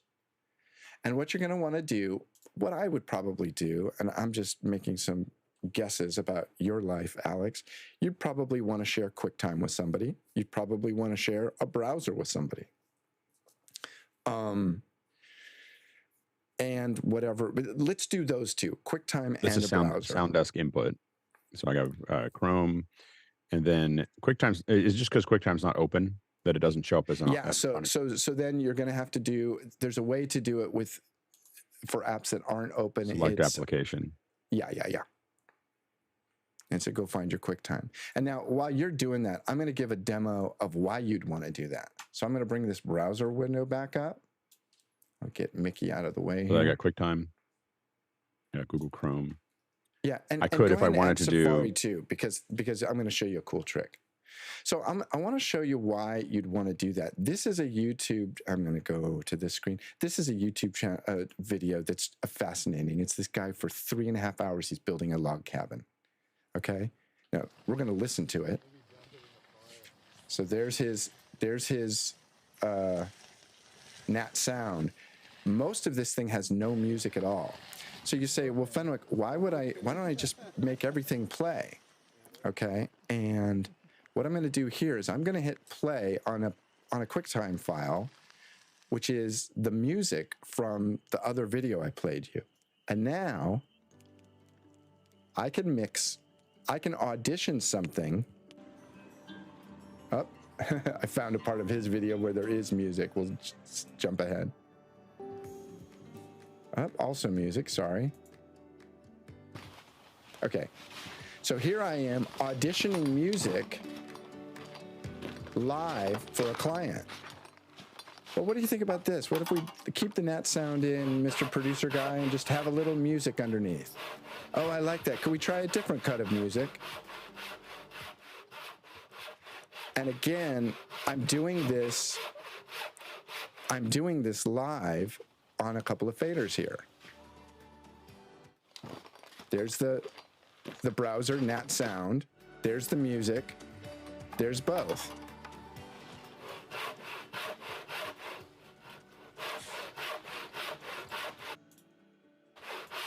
So that's why I work so hard to be able to do this, because to be able to do that live, It's really great. to just grab a fader like old timey, like when I was in college in the early 80s, super cool to be able to do that. Well, and it's really, I think that one of the things that's really powerful is that this is, really in that whole work, not maybe work from home or work from office or work remotely, getting all these creature comforts working and having it be super smooth is how clients go, this is great. I always want to do it this way. And, I want to make it work. It's not, if it's hacky and not working and it's a little, janky, to use a technical term, then they're like, oh, we just need to go into the office. Like, we just need to go into the office and figure this out. But when you make it smooth and all that stuff is working and you get good at it, and that's also one of the advantages of the reason I come in. I'm going to, get this really running, but the reason I come in on every meeting and office hours every day with the same system is so that I get good at it. I just know how to go. I'm just going to jump from here to here to here. I'm going to do this. I'm going to do all these things, and I get very comfortable. So when I'm demoing something to a client or something else, it's second nature. It's not something like I got to figure this out. That's the key to the operation. Anyway, so I've done that. So I now have I have Google Chrome, QuickTime Player, Safari, all going into now they're all being muxed currently into my output channels. Alex, can you vamp for a little bit? I have an emergency I have to deal with here. Yeah, sure. So one of the things that, so when you look at this, you can add a lot of things. So what I did here to deal with this is, I have all of these things that are available to me. So I might want to add, for instance, VLC might be another one that I add. I can add my microphone from my iPhone, the Blackmagic output, a lot of other things that can be added there. Or I can select, what I did here is I just select this application, and that's going to let me pick anything that's out there. I can even, to go kind of in a weird loop, grab the My Mic and put it back in if I wanted to. No, you don't. I'm not going to. I'm not going to do that. I'm just saying. I was just vamping. Why do you not want to do that, Mr. Lindsay? Because you could end up with a loop. So you're coming back to yourself. It would make us all happy. Most importantly, it's because of the latency. If you start listening to yourself through SoundDesk, you're going to have latency. Right. All right. So the next thing we want to do is I said very next thing. I apologize. It is now the next thing. We're going to build we're going to build an output module. All right. So to go forward, I want to show you this. This is the end result of what you end up getting when you start doing this, because what we just did here is, actually, no, let's do this. No, I think there's one part before that, though, is that we have to add more output channels, right? Yes. Thank you. Okay. So create more output channels. So what Alex has currently done here is he has just ganged everything into one input, and that's madness, obviously. So you're going to want to do, trust me on this one, you're going to want to do 8. Do 8 of those. Eight. Do 8 of those modules. Okay. We'll just build them now and be done with it. Do I need this pass through? Can I get rid of the pass through?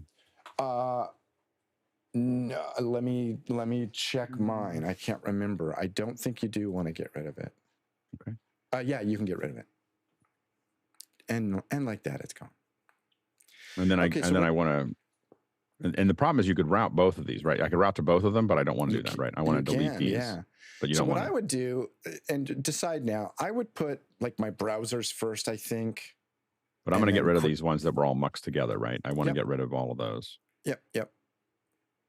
And this is where you want to start making a decision about how you're going to lay out your mixer. So what would you like to have on Fader 1? Right. And the one thing that when I saw your video, the one thing that I will do for mine is that I would add my SoundDesk inputs. Can you drag these? Can you reorder them? I cannot. So I would add them. Are they always in? They're always in channel order. But they're in the order that you added them, right? So right.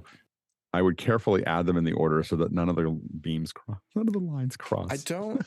Like and I'd probably undo them and then redo them so that I would make. I have a thing about, like, I saw yours. I was like, why are all the lines crossed? Why are they crossed? Okay, I don't Alex, understand. you need help. Really?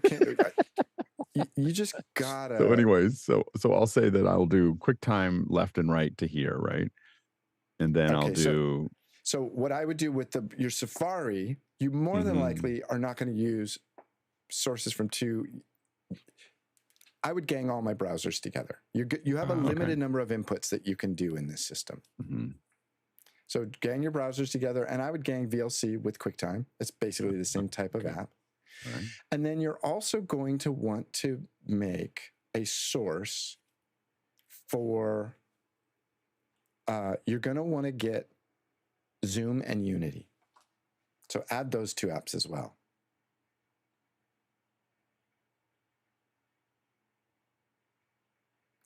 And go ahead and add 4 more output channels. 4 more output channels? Yep. Okay. That's that you absolutely added 4 output channels. I could have said add 8. I want 4 modules. So you need up to channels 15, 16. Okay. Okay, now what I want you to do is, and this is presuming you think it's a good idea to have a master fader that you can just pull down. I'm preserving channel 8 to be your master, fader 8 to be your master. So what I want you to do is patch. Hold on, it's a long story. I understand. Okay, all right, there you go. Yeah, you're gonna have to give up on the I don't want things. I don't want to cross the beams. No. Here's how I would handle this: is I would do it. I will do it with you, but then I will carefully go back. But it seems like it's reordering them on its own, so it may not help it. It looks like it wants to put them in alphabetical order. It's gonna be the way it wants to be. All right. So plug Zoom and patch Zoom and Unity into anything you want, but separately, not gang them. Yes, separately into 2 separate things.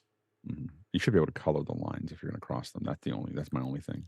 They should cross at right angles. Just learn to live. Attention, rogue amoeba. All right, yeah, exactly. Rogue amoeba, you're watching. We need to want talk. spline handles on everything. Yeah, exactly.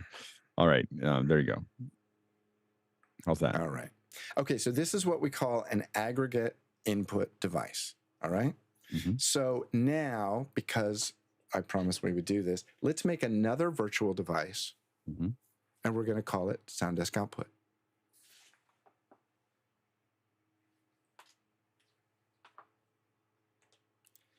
And if you look at my screen for a moment, you'll see that I created, how do I do this? I need to reach to this computer. In this case, you're keeping pass-through. You are going to, no, not necessarily, not yet. No, yours says. This is, mine is called pass-through, but it's the pass-through of my virtual device. Okay.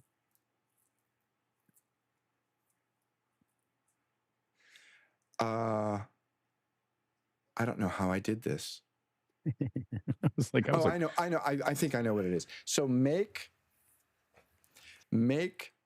2 more output channels on yours, Alex. Outputs? Yep. Yeah, that's why. Okay. So mine is 6 outputs because I want to be able to send my output from the SoundDesk to 3 different places. And my 3 places are my headphones, right? Number 2, Zoom, and number 3, my speakers. Just in case I'm gonna throw up the speakers and walk away, and I still want to listen. Yep. Okay. All right. So what we're gonna do then is on the monitors channel, create 1 output device, and you could probably do just your computer. Or it's going to say like Mac or Mini external speakers Mac or whatever Mini, Mac Studio. Okay, so here's my Mac Studio speakers. There you go, done. All right, and now break those 2 channels, those 2 patch cables that go from number 1 to the speakers, and patch those into the 3rd output. He's going to delete those, and then you're going to patch from the 3rd output up to those speakers. Well, third group, right? Yep, 3rd group. 6. And so back to the Dante question. Sorry, we're just now getting to it. What you can see that I could. make an output to Dante, and you could feed an output to Dante. So there's all my Dante channels. Right. Yeah. So there's all 32 channels, and that's done using. Now, if you use the USB, you would have just two channels available to you.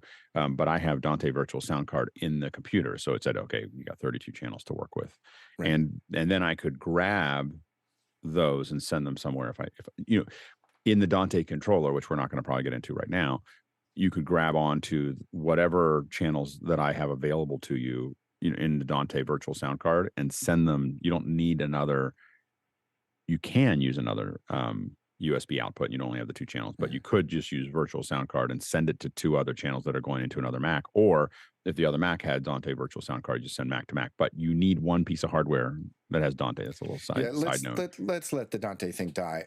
Say that before. You always have to say that before you. Anytime you talk about Dante, you have to say it's a law. I know, you need a thing. It's a law that you have to have that. Let's jump into some questions here, and then we'll come back. We'll recalculate that. Okay. All right. But you always have to say you need try and hardware listen if to you the talk about questions this time, Dante. sir.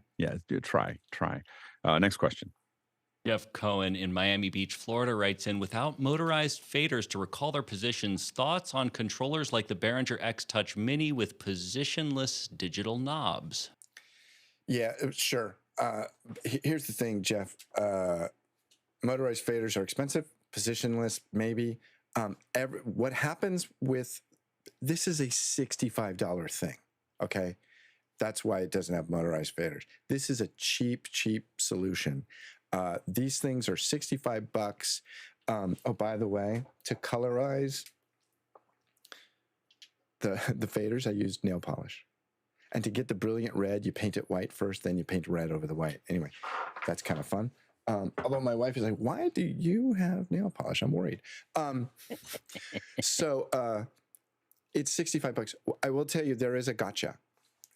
If you leave the faders in a position and shut everything off and go away, when you fire everything back up, it will not be in that position. You have to touch every fader. Just wiggle it just a little bit. Mickey, I do the same thing with my mic in the morning. I have to, on my mic input, which is right here, I have to jiggle the fader. Otherwise, my mic doesn't pass audio at all. It's a limitation of buying $65 gear. If you are infinitely wealthy and you want to buy a MIDI-controlled hardware interface that has motorized faders, awesome. Go for it. And you can play. We're using the Nano controller. It's really small. It's really inexpensive. It currently is about $75 at the moment. But you could also get something like a Novation controller that has all these little knobs, and you could theoretically tie all those knobs back into SoundDesk as well if you wanted more control, right? I mean, if there's controllers, there's lots of controllers, and it's just a MIDI controller, right? And I've used this with my X-Touch. I mean, it's transparent. Fenwick's method is identical, regardless of what hardware you're using to drive this. Right. And I see that we're really pushing our time, so let's do. Yep, let's go to the next question. Yep, next question. Stefan Fischer in Würzburg, Germany writes in, are the faders usable in a proper way, or is the option to mute and unmute different sources the main reason for using the device? Yes, you can use the faders. Yeah, and they fade it up and down. Yep, absolutely. Now, next question. Craig McFarlane in Boston, Massachusetts writes in, can this be done with a Stream Deck Plus instead of a Korg Nano Control 2? Yes. Maybe. And Jason says yes. Yes, it just won't be as smooth. Like there's something very organic about these mixers just being, I'm just going to move this up and down. But you muting and unmuting, Stream Deck, totally. You can have little arrows that go up and down and figure out some way to do that. But this is a much more seamless experience. Next question.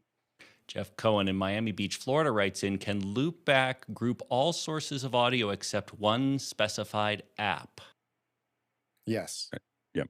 You saw the output. You saw the way Alex was patching it. You just patch it the way you want to go. Yeah, I'm separating them out, but you could gang them all up as well. Well, you saw we ganged the browsers together, and we've ganged these other things together. Next question. Go ahead, if I could just real quick, what I mean is, without having to specify each and every app, can you literally say any source of audio except that's pass through?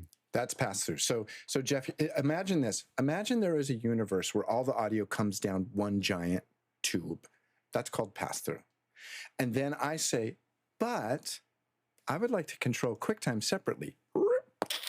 You've now pulled QuickTime out of that giant tube, and it disappears from the giant tube. It is So pass-through only doesn't see it. If you add QuickTime, pass-through will ignore it. Pass-through is an automatic mix minus. If you add QuickTime to If something you add else. QuickTime, yes. But Then I'm saying if you add QuickTime to the sources, it will no longer correct. be controlled by pass-through. It steals it from pass-through. Got it. I'll give you It is doing the exclude. Can I give you an added? So if you just benefit of added the this? source, if you added the source but didn't connect it to anything, it would no longer see QuickTime.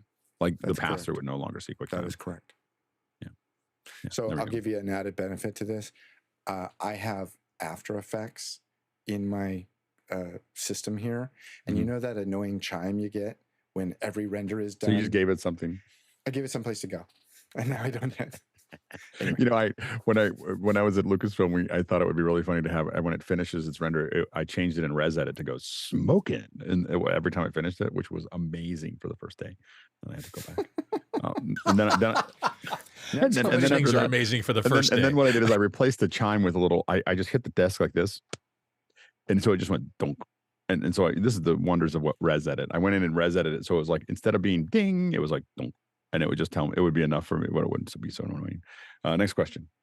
Jack Rupel in Breckenridge, Colorado writes in, can I do the same thing with Donner MIDI controller, Zoom F3 Zoom, Zoom F6, Zoom H3 VR ambisonic mic?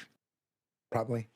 Anything that has an output. I mean, anything that's coming in over USB is going to see it. So you're going to be able to, because it's just all Loopback's doing is looking at. I have stuff that Apple Sound, MIDI control or what Apple Sound controller.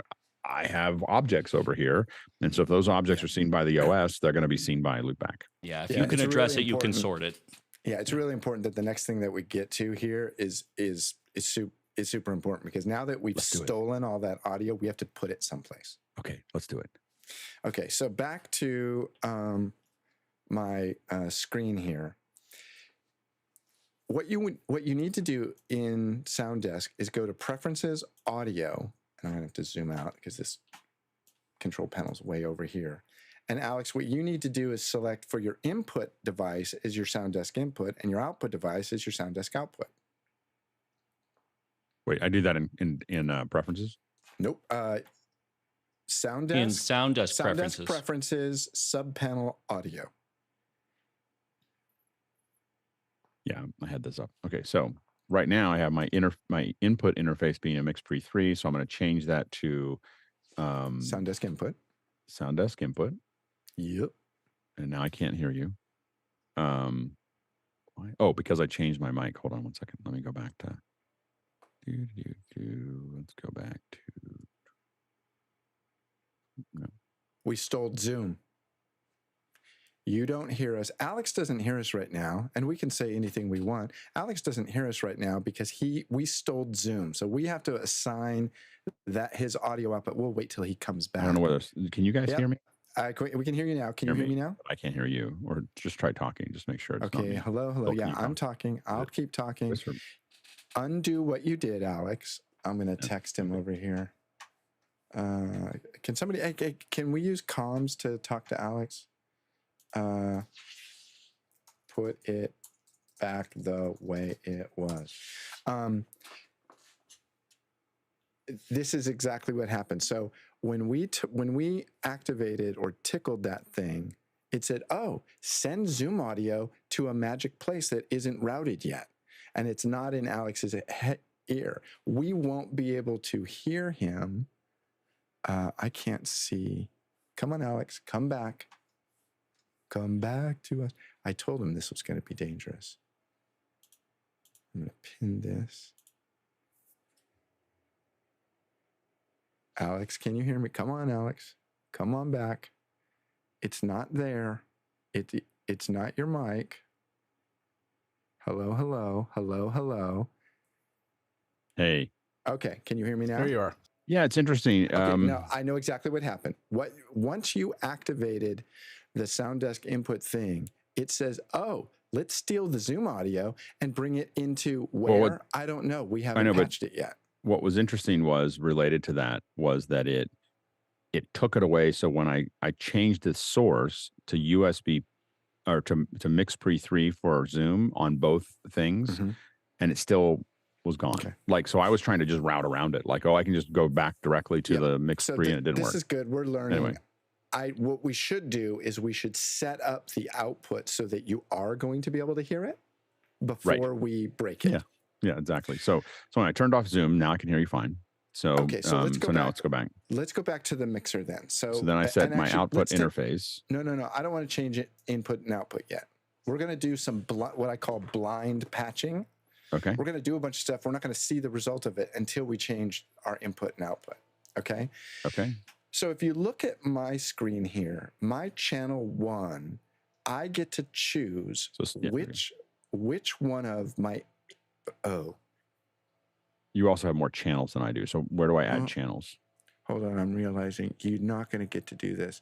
We are not going to be able to do what we need to do because you can't choose. So what I've done here is I've selected channel 1, 2, 3, 4, 5, 6, 7, 8, 15, 16, and 13, 14 for the various things that I want to plug into my mixer.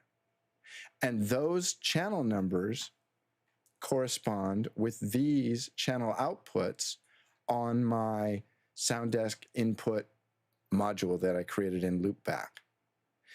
And here's the problem. You can't patch those in unless you change your input device because these pull downs won't see those 16 patches. Well, I have the input device set up right now. I can see and hear you now. I mean, I have it. If you look at mine right now, I have SoundDesk input right here, so I can do it. All I had to do is turn Zoom off in Loopback, and I could hear you. Good call. Fine. So how many? And how do you add channels here? Right click on a channel and say add a channel. Add a stereo channel. New stereo. New stereo. Yeah. So do 7 of those. A total of 7. Okay, I got it. And we're limiting it to 7. This is a trial and error that I came across with. I want my last fader to be my master. Okay. Right. And you don't really get to control it, so you only get 8 faders, and those are linked together. So ignore that. It's just one fader. We now have the ability. We now get to have 7 channels left. One of them has to be an aux. Right. So we're gonna right click on. How do I do that? Click on aux send on channel 7. Yep. Wait, that's wrong. Click on utilities for channel 7. At the bottom of that channel is it close. Yep. Click on the utilities button. Where's that? Oh, there it is. I see it. Yep. Okay. And where it says aux receiver, select aux 1, 2. Okay. Now on channels 1, 2, 3, and 4, click. You have to close that button. Close that little panel that just popped down. And on channels 1, 2, 3, and 4, click aux send. Okay. Scroll up to the top and do a post fade feed on the top pair of knobs, right above it where it says off. Post fade. Do that on channels 1, 2, 3, and 4. So close. And then just do it one at a time. Just grab it. Yep. Open it up. Say post fader, and then hit Close close. And then grab this one and hit post fade and close. And I will grab this one and say post fade and close. Okay. So now on channel 1, go up to the A and B. It didn't show. It has 1 through 6. It didn't show that with 4. Should I be worried about that? Maybe, but not yet. Okay. There's a million reasons why that could be. On channel 1, where it says A and B, select input 1 and input 2 on your pull down. Where does it say A and B? So if you look at my screen, right here is channel 1. Oh, AM. Yeah. I click on this. Right. So what do I want to do? Well, we're probably going to do 1 and 2. Inputs 1 and 2. Okay, I got inputs 1 and 2 in there now. All right. So now tab over to your SoundDesk, your Loopback, And what is patched into 1 and 2? Your browsers? My browsers are in 1 and 2. Yep. Okay, so go back to SoundDesk, and then in the channel strip marker, right below where it says channel 1, you can type in there, just type browsers. So now we know what that is. And then channel 2, that's like your QuickTime and VLC. I don't know what you want to call that. Let's call it, I don't know, media Players. or You mean players. players. Okay, players works. And change those inputs to 3 and 4. And then they're set there now. Okay. Now, what did we patch Zoom into? Zoom is patched into the next one, 5 and 6. Okay. So go over what I would recommend is you go to inputs, channel 5 on your SoundDesk, label that one Zoom out or Zoom, and then pick on A and B, pick your 5 and 6. This is going to drive you crazy that all these are cross-patched across things. Oh, yeah. And then go to the next one, channel 6, and call that Unity. And figure out what Unity's patched into. That's and in patch 7 that and in. 8. This is probably about a 3-hour lab. It's okay. We're learning. Let's answer questions real quickly. We can come back to that too. Okay. We'll do them relatively quickly here. So next question. Jack Ruppel in Breckenridge, Colorado writes in, can this work with 5.1 output routings to each bed? Maybe. I don't know. Yeah, we haven't tried 5.1 in there. So we'll get back to you on that one. Next question. Stefan Fischer in Würzburg, Germany writes in, what was the reason you rerouted the channels in the MixPre at the very beginning of the lab? What we wanted to do was we were setting up the my mic output, which is crucial to getting. I think his question is like why do it out of here? Yeah, why do you use the MixPre-III instead of the left and right, instead of the top ones? And I think it's because it's left and right. It's the simplicity of only ever. You want to be able to grab something that is just your mic, only your mic, never anything else. Right, by accident, right? Yeah, and for the record, the Dante thing is driving me bonkers. You should just get rid of that. That's madness. We don't need that. So I don't need that in my life. Very good. There you go. Okay. I don't even know. Oh, this is so complicated. If this seems hard watching, it is. Okay, so now what we want to do, can you play something on a browser? Just open up a browser and hit something to play in YouTube.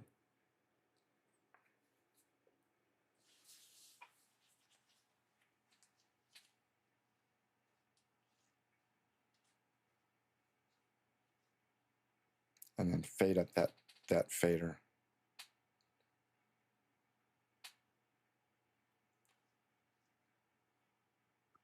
And then I fade up your fader browsers. Number 1. Can you hear that? No, because we haven't done But we can see anything it. with the outputs. But Right, at but we least can we see it. see that it's in there. Yeah. And if you were to open something up in QuickTime, we could do the same thing with fader 2.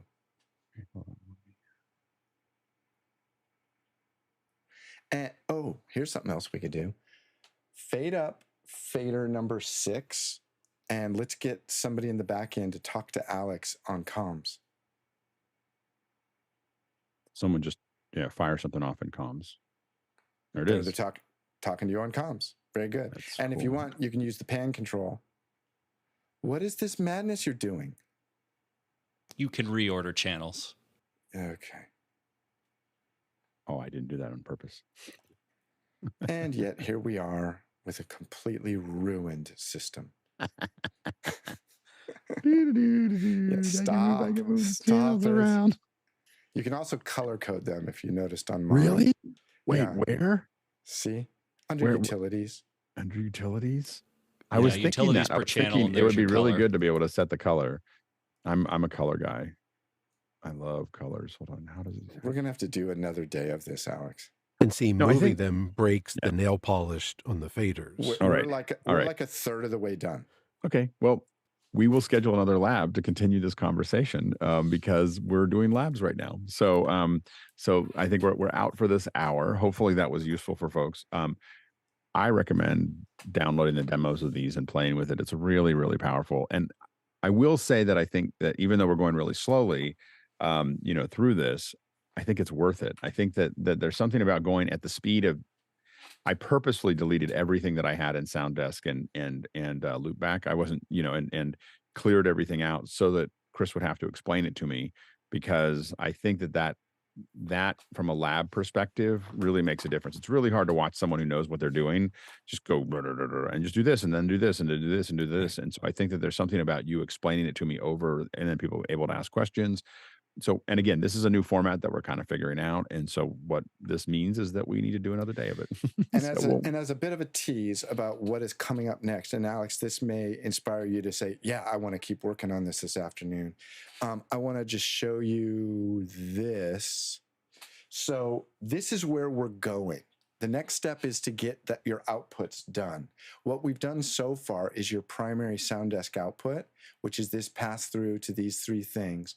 And what we're going to need to do is we're going to need to make an output called input to MixPre-III to listen. That's what I called it because it was confusing. And that's going to be my channels 1 and 2 output that go into my MixPre so that I can listen to the output of this mixer. And then you're going to need an output that's called MixPre to Zoom. And the MixPre to Zoom is where we come all the way back and we say, I'm taking the 3-4 outputs from my SoundDesk output and I gang in, this is where we started, the output of my microphone. And that way your mic always gets to Zoom and I can mute everything out of the mixer by pulling down my aux send. And if you look very carefully, I know it's a little hard to see, but down here is my outputs 1 and 2 coming out my left, right. Here's my outputs 3 and 4. And then up here, if you're interested, this is where you use your 5 and 6. So 5 and 6 go to your speakers. And that's why by plugging it into here, it goes, sorry, this is a little hard to do. That's how that gets into my iMac. I can't remember what speaker system you sent it to. Yeah. But that's where we have to go next. Can I just say real quick, this is probably a good time to mention the ability to save the state of both of these, right? Definitely. Loopback saves automatically. It auto saves. What you're going to want to do is save your SoundDesk as is. And also I want to point out with SoundDesk, you'll notice mine says untitled. What? Fenwick, it looks like you put a lot of work into something called Untitled 1. That is because I can do this, save as default. I actually have a file on my desktop that I call Everyday Mixer, and I can click it and be exactly where I am right here, although all the faders are zeroed out.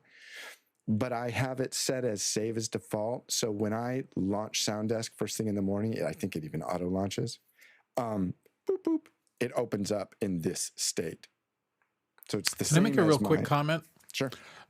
Here's the thing. I know this seems complicated to a lot of people watching it, and you go through a lot of things, but over and over again, it's proved to me that if you understand and do the complexity first, the end result for Chris is that he now has a tactile mixer that does everything he wants it to do exactly as he wants it to do without thought.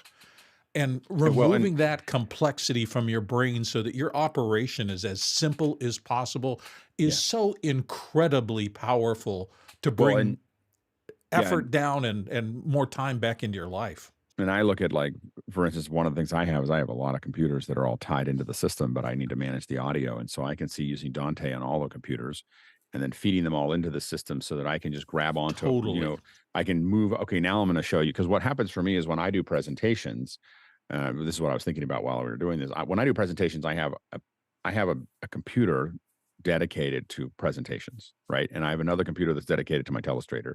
I have another computer these are all Mac Minis.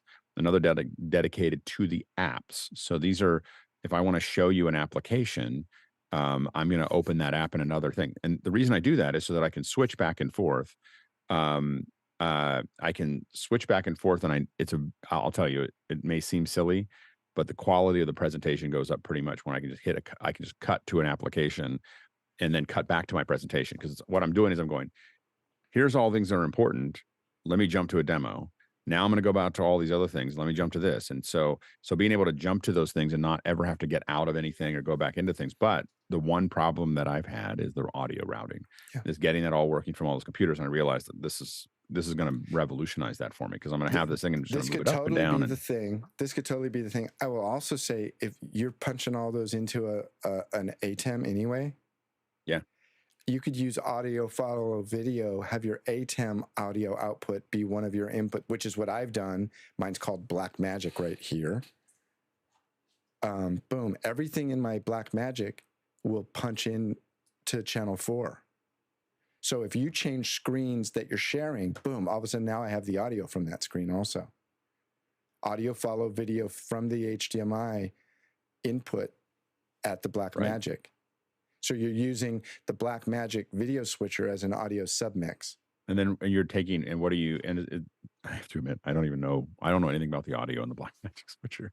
So there's a tab, it says audio, click on it. Is there an output though? Is there a, and it delivers it. It's just delivering it delivers it to your output. USB C. It's just its output. Yeah, that's good.